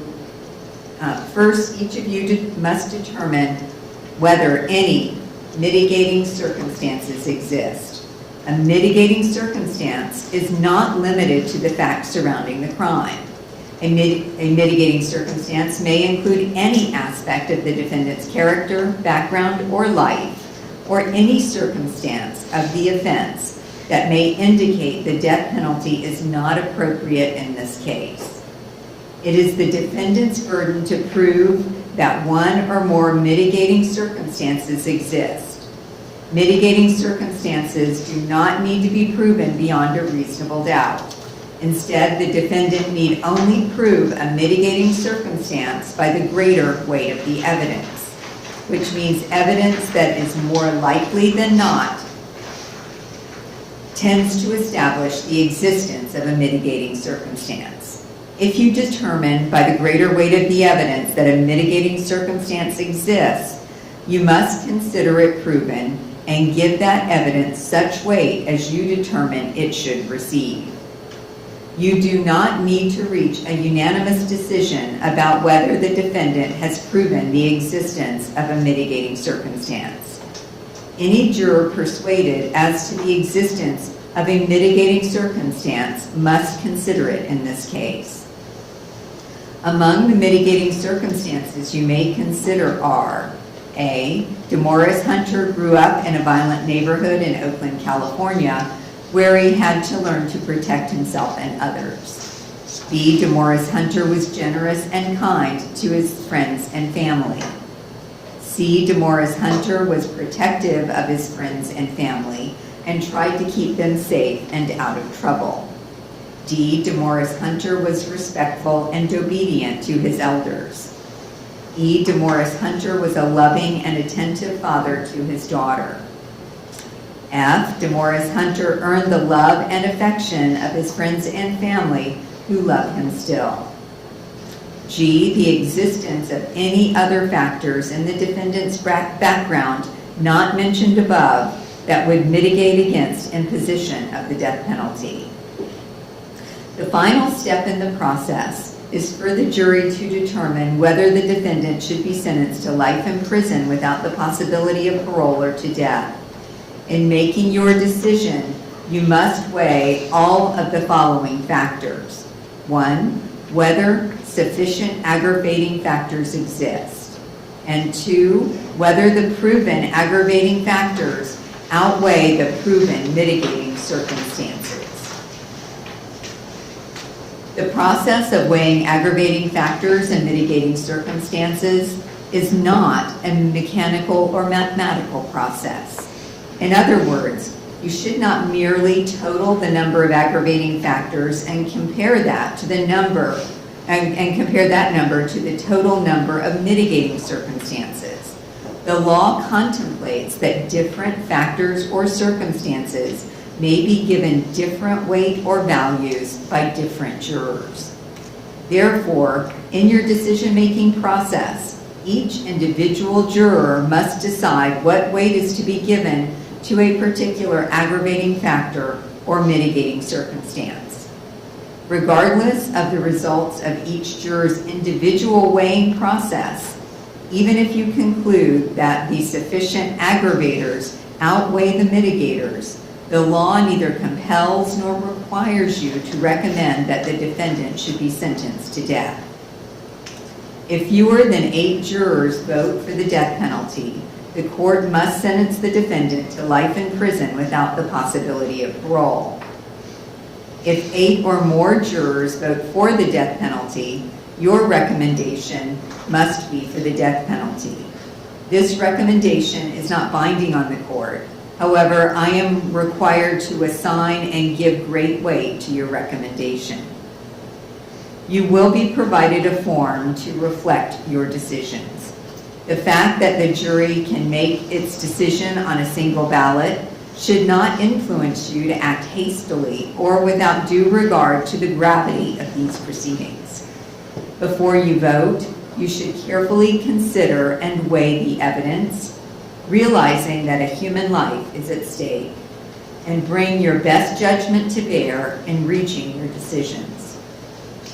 When considering aggravating factors and mitigating circumstances, it is up to you to decide which evidence is reliable. You should use your common sense in deciding which is the best evidence and which evidence should not be relied upon in making your decision as to what sentence should be imposed. You may find some of the evidence not reliable or less reliable than other evidence. You should consider how the witnesses acted as well as what they said. Some things you should consider are: 1, did the witness seem to have an opportunity to see and know the things about which the witness testified? 2, did the witness seem to have an accurate memory? 3, was the witness honest and straightforward in answering the attorney's questions? 4, did the witness have some interest in how the case should be decided? 5, does the witness's testimony agree with the other testimony and other evidence in the case? 6, has the witness been offered or received any money, benefit, or preferred treatment to get the witness to testify? 7, did the witness at some other time make a statement that is inconsistent with the testimony he or she gave in court? 8, has the witness been convicted of a felony or misdemeanor involving dishonesty or false statement? The fact that a witness is employed in law enforcement does not mean that their testimony deserves more or less consideration than that of any other witness. Expert witnesses are like other witnesses with one exception. The law permits an expert witness to give an opinion. However, an expert's opinion is only reliable when given on a subject about which you believe that person to be an expert. Like other witnesses, you may believe or disbelieve all or any part of an expert's testimony. You must consider the testimony of some witnesses with more caution than others. For example, a witness who claims to have helped. Can I have the attorney's approach, please?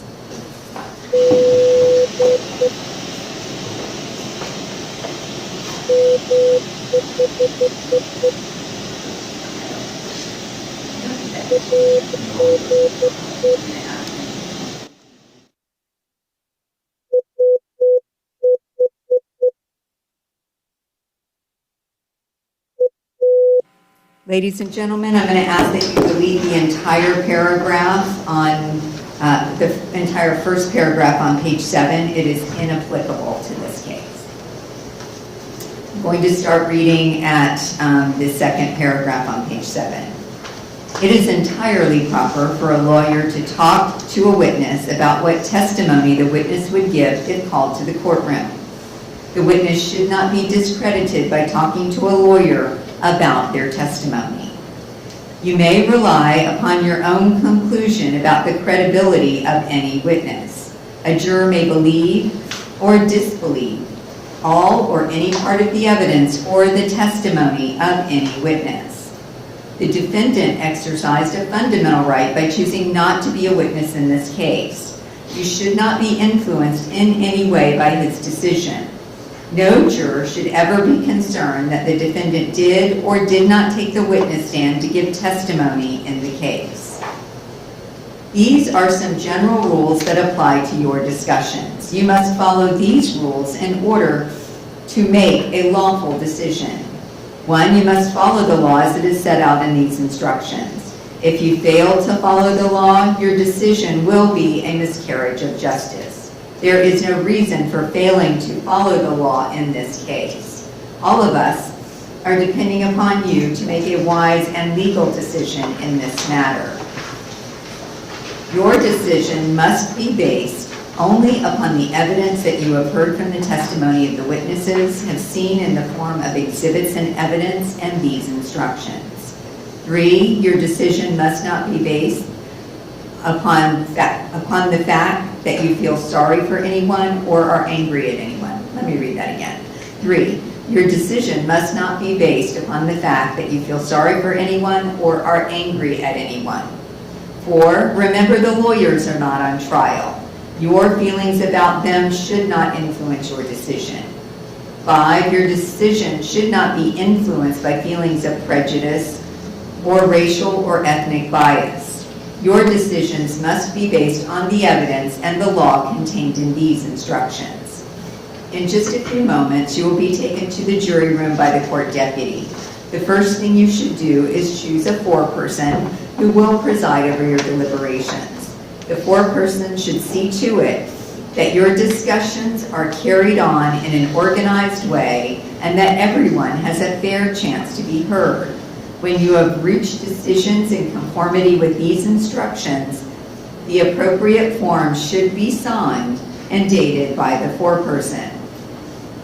During deliberations, jurors must communicate about the case only with one another and only when all jurors are present in the jury room. You are not to communicate with any person outside the jury about this case. And you must not talk about this case in person or through the telephone, writing, or electronic communication, such as a blog, Twitter, email, text message, or any other means. Many of you may have cell phones, tablets, laptops, or other electronic devices here in the courtroom. The rules do not allow you to bring your phones or any of these types of electronic devices into the jury room. And just like last time, the deputies will collect your phones and electronic devices and keep them safe for you when you go to the jury room. Do not contact anyone to assist you during deliberations. These communication rules apply until I discharge you at the end of the case. If you become aware of any violation of these instructions or any other instruction I have given in this case, you must tell me by giving a note to the court deputy. During this trial, certain items were received into evidence as exhibits. You may examine whatever exhibits you think will help you in your deliberation. All of the exhibits will be sent into the jury room with you when you begin to deliberate. And I'm telling you, I'm sending you all of the exhibits, so there will be no other exhibits to send back to the jury room. I cannot participate in your deliberations in any way. Please disregard anything I may have said or done that made you think I preferred one verdict over another, or one decision over another. If you need to communicate with me, send a note through the court deputy signed by the foreperson. If you have a question, I will talk with the attorneys before I answer, so it may take some time. You may continue your deliberations while you wait for my answer. I will answer any questions if I can in writing or orally here in open court. And before I read the last paragraph, I'm going to go over the jury verdict form with you. I think you'll find this to be self-explanatory when you get into the jury room, but it is longer than the jury form that you had last time. At the top of the page is what we call the style of the case, and about a quarter of the way down the page it says jury verdict form penalty phase. And it reads as follows from the top to the bottom. We, the jury, find as follows as to Demorris and D. Hunter in this case. A, aggravating factors. We, the jury, unanimously find the state proved beyond a reasonable doubt that Demorris and D. Hunter has previously been convicted of another capital felony or a felony involving the use or threat of violence to another person. There are two possibilities under that statement. One says yes and the other says no. When you've reached a decision as to that first one, the foreperson would put an X or a check mark on the appropriate line. The next sentence reads, we, the jury, unanimously find that the state has proved beyond a reasonable doubt the existence of the fact that the first-degree murder was especially heinous, atrocious, or cruel. Again, there are two lines underneath that statement. One is yes, the other is no.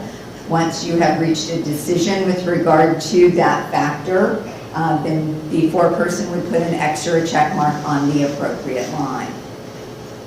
The next paragraph reads, if you, the jury, answered no to every aggravating factor listed, Demorris Andy Hunter is not eligible for the death penalty, and he will be sentenced to life in prison without the possibility of parole. If you, the jury, answered yes to any aggravating factor listed, proceed to Section B. Section B, jury recommendation as to the death penalty. If fewer than 8 jurors vote for the death penalty, your recommendation must be for a penalty of life in prison without the possibility of parole. If 8 or more jurors vote for the death penalty, your recommendation must be for the death penalty. There's a capitalized, bolded section there. It says check only one. And it reads as follows from the top to the bottom. The top statement reads, we, the jury, have unanimously found the state has proven one or more aggravating factors. Each of us has considered whether one or more mitigating circumstances exist. Each of us has weighed whether the proven aggravating factor is or are sufficient to warrant the death penalty, and whether the proven aggravating factors outweigh any proven mitigating circumstances. We have further considered whether Demorris Andy Hunter should be sentenced to life in prison without the possibility of parole or death. And then there's a line, it says, "We, the jury, find Demorris Andy Hunter should be sentenced to life in prison without the possibility of parole." Then there is another capitalized word, "or," right here, and the second statement is as follows.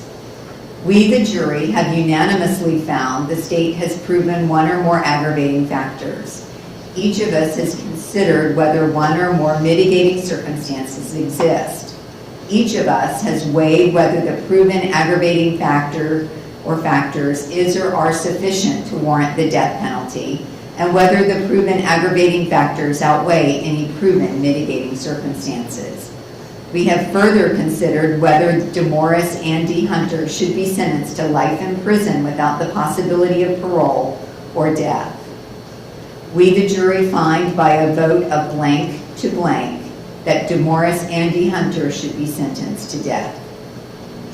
Underneath that, it says, "Dated this blank day of April 2026 in Orange County, Florida," and today's the 14th day of April, with a signature line for the foreperson.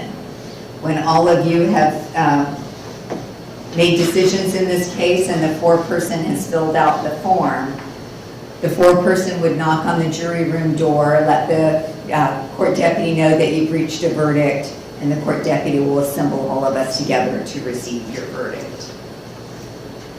In closing, let me remind you that it is important that you follow the law spelled out in these instructions. There are no other laws that apply to this case. Even if you do not like the laws that must be applied, you must use them.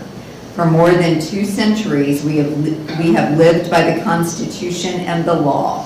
No juror has the right to violate rules we all share. Counsel, could you approach, please?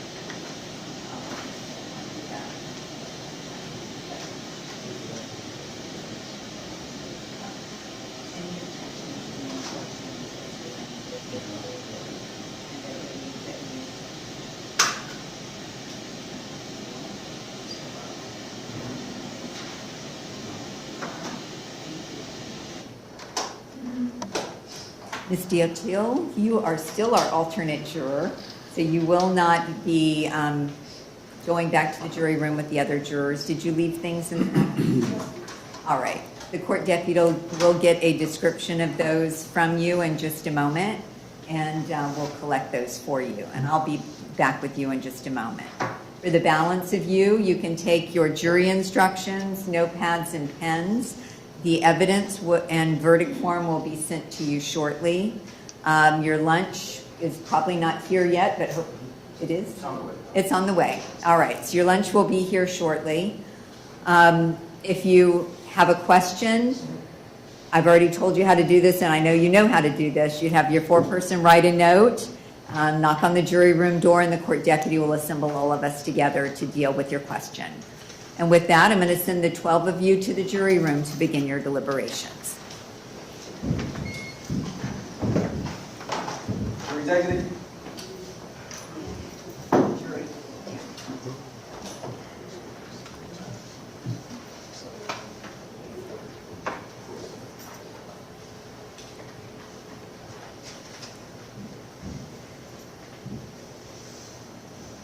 You may be seated.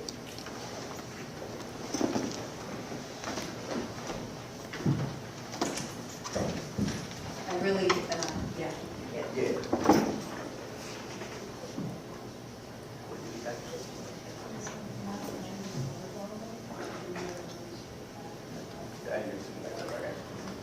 And this is what she said, you need it, and I'll take those.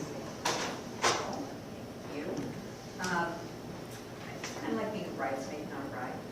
But you did serve an important function as you see you lost a juror early on in this case. Unfortunately, her dog got sick.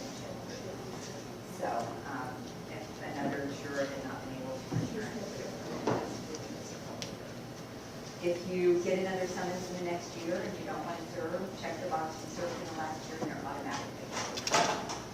Thank you. And you have my judicial assistance phone number if you want to find out what happened, what your fellow judge do in this matter.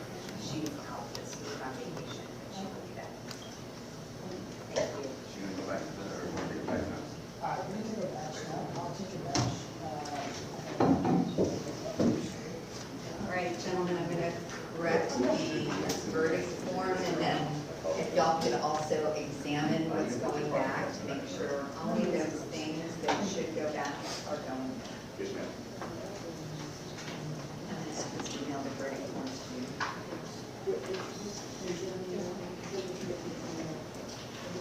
All right.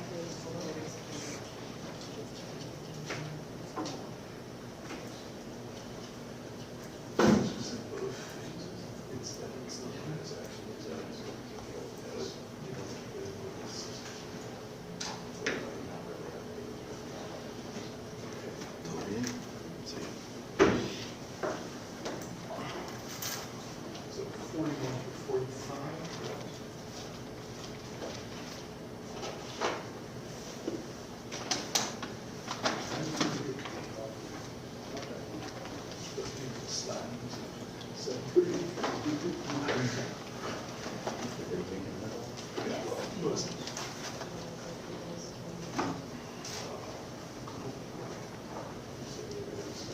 All right, I just emailed it. You can make 3 copies.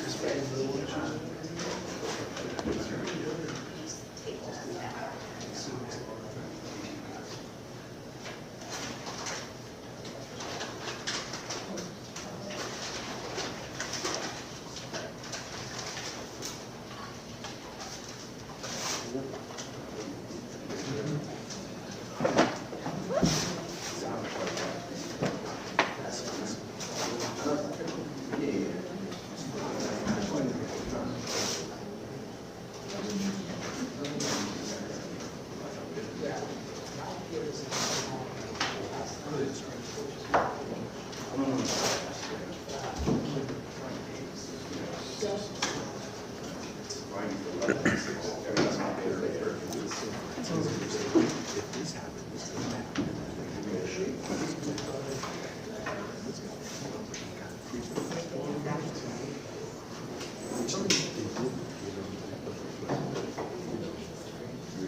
All right, you want to come look at the verdict form?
Yeah, I.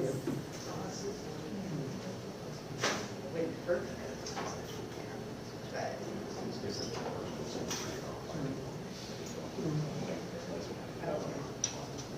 All right, then I will take that out.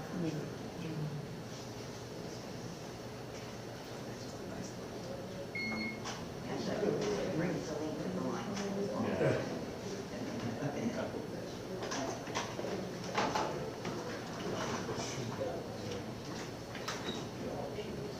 Yeah.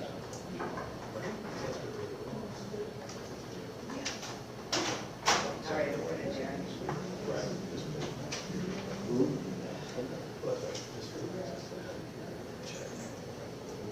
Thank you. See if that's. Yes. Gonna have to have you print it.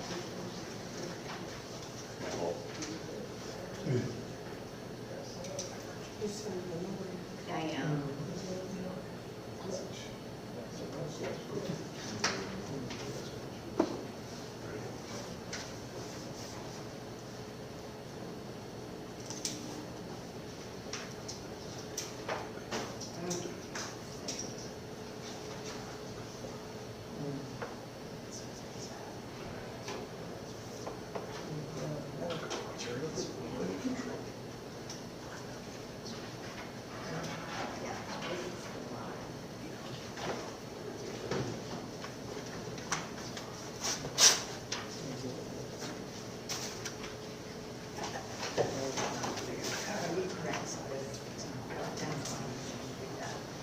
It doesn't matter.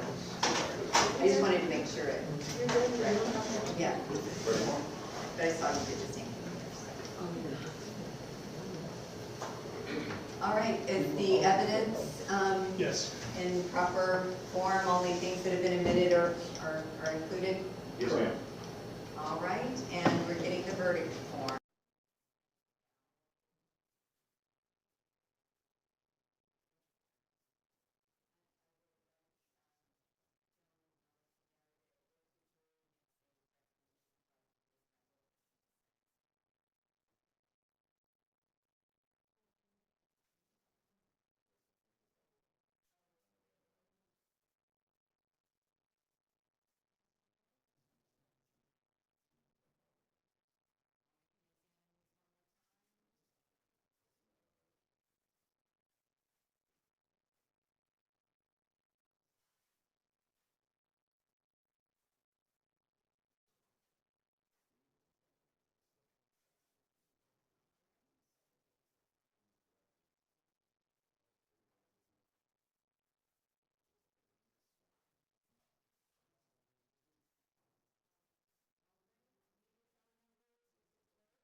Bring him in.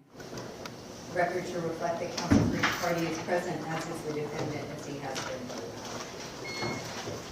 Record to reflect that counsel for each party is present.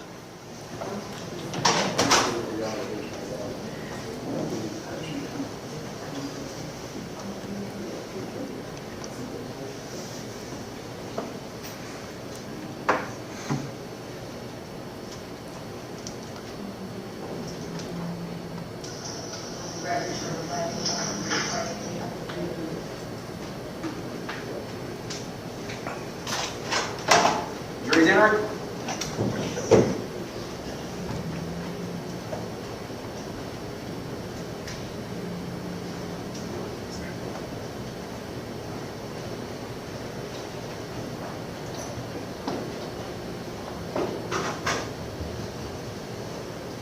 You may be seated. Ladies and gentlemen, I understand that you've reached a penalty phase verdict. If you could fold the verdict form over and hand it to the court deputy, please.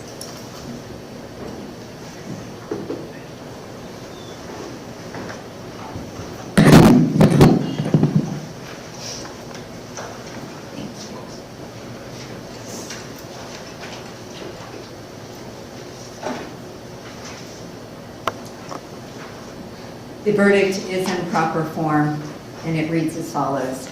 In the Circuit Court of the 9th Judicial Circuit, and in 9th Judicial Circuit of the State of Florida, and in for Orange County, State of Florida versus Demorris Andy Hunter, case number 2002 CF 6796.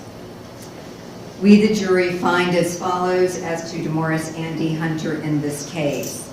We, the jury, unanimously find the state proved beyond a reasonable doubt that Demorris Andy Hunter has previously been convicted of another capital felony or a felony involving the use or threat of violence to another person.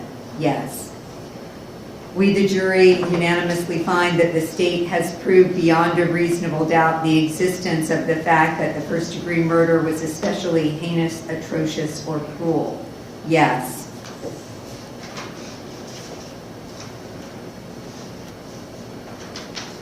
We, the jury, have unanimously found the state of Florida has proven one or more aggravating factors.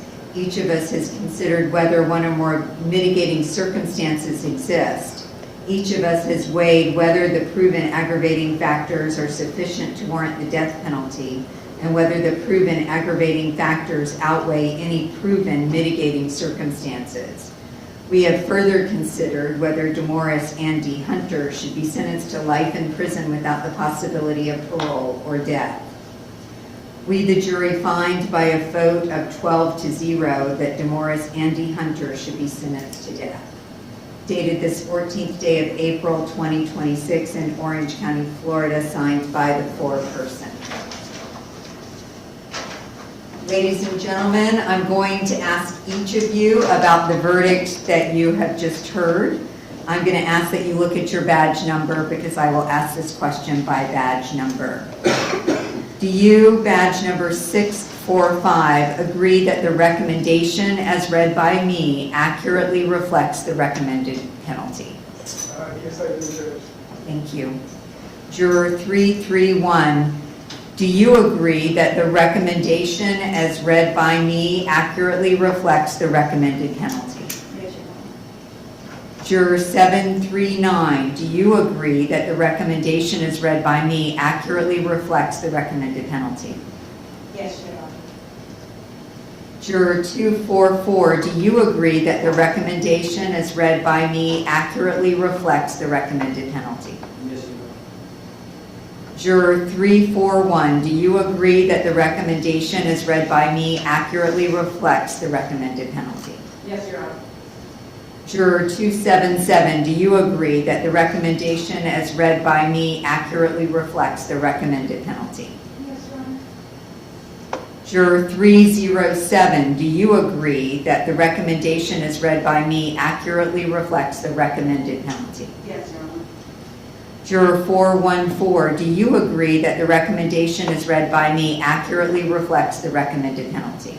Yes, Your Honor. Juror 217, do you agree that the recommendation as read by me accurately reflects the recommended penalty? Yes, Your Honor. Juror 2203, do you agree that the recommendation as read by me accurately reflects the recommended penalty? Yes, Your Honor. Juror 40, do you agree that the recommendation as read by me accurately reflects the recommended penalty? Yes, Your Honor. Juror 243, do you agree that the recommendation as read by me accurately reflects the recommended penalty? Yes, Your Honor. Thank you. Ladies and gentlemen, I wish to thank you for your time and consideration of this case. I also wish to advise you of some very special privileges enjoyed by jurors. No juror can ever be required to talk about the discussions that occurred in the jury room except by court order. For many centuries, our society has relied upon juries for consideration of difficult cases. We have recognized for hundreds of years that a jury's deliberations, discussions, and votes should remain their private affair as long as they wish it. Therefore, the law gives you a unique privilege not to speak about the jury's work. Although you are at liberty to speak with anyone about your deliberations, you are also at liberty to refuse to speak to anyone. A request to discuss either your verdict or your deliberations may come from those who are simply curious, from those who might seek to find fault with you, from the media, from the attorneys, or elsewhere. It will be up to you to decide whether to preserve your privacy as a juror. And I want to personally extend my thanks to each of you for being here. I know when you showed up for jury duty 2 weeks ago that you did not anticipate that you would be asked to make such a weighty decision. I appreciate your willingness to sit through this process and to come to a conclusion. We will have, before I excuse you, let me see the attorneys up here for just a moment.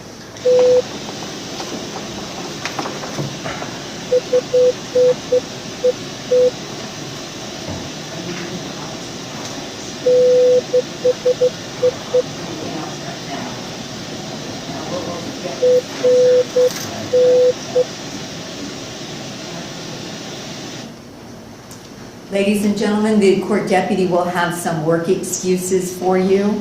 And after you receive your work excuses, you will be free to go. If you receive another summons in the next year and you do not wish to serve, just check the box that you've served in the last year, mail it back in, and you're automatically excused.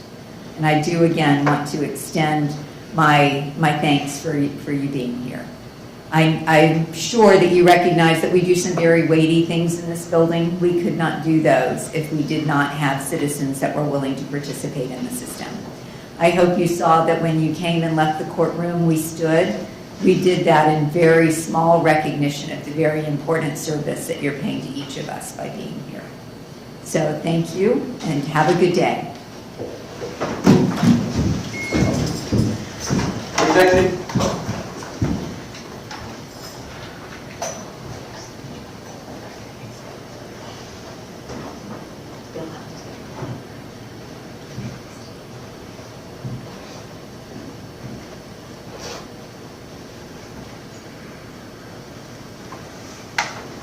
Danny, he did not get the work excuses. All right. We need to schedule the Spencer hearing. How long do you need to prepare for the Spencer hearing?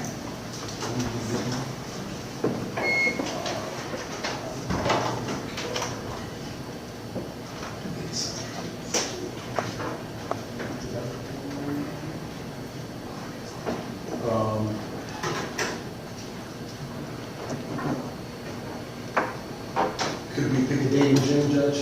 Okay. How long do you anticipate it will last? A day. A day? Okay. Could do Monday, June 1st. That works for me. You can see, Rich. Yes, Your Honor. We have a Huff hearing on Miller, but I think the AG can handle that. Never going. Yes, ma'am, that'll work. That work for you, Mr. Self? Yes, Your Honor. All right, then we will set the Spencer hearing for June 1st at 9 a.m. Thank you, Your Honor. And after, I will also want sentencing memoranda from you 30 days after the Spencer hearing. Okay. Very good, Your Honor. Yes, ma'am. And then I'll set the actual sentencing for about 30 days after that. Okay. All right? Yes, ma'am. All right. Very well. Then we will be in recess. Thank you, Judge. Thank you, Your Honor.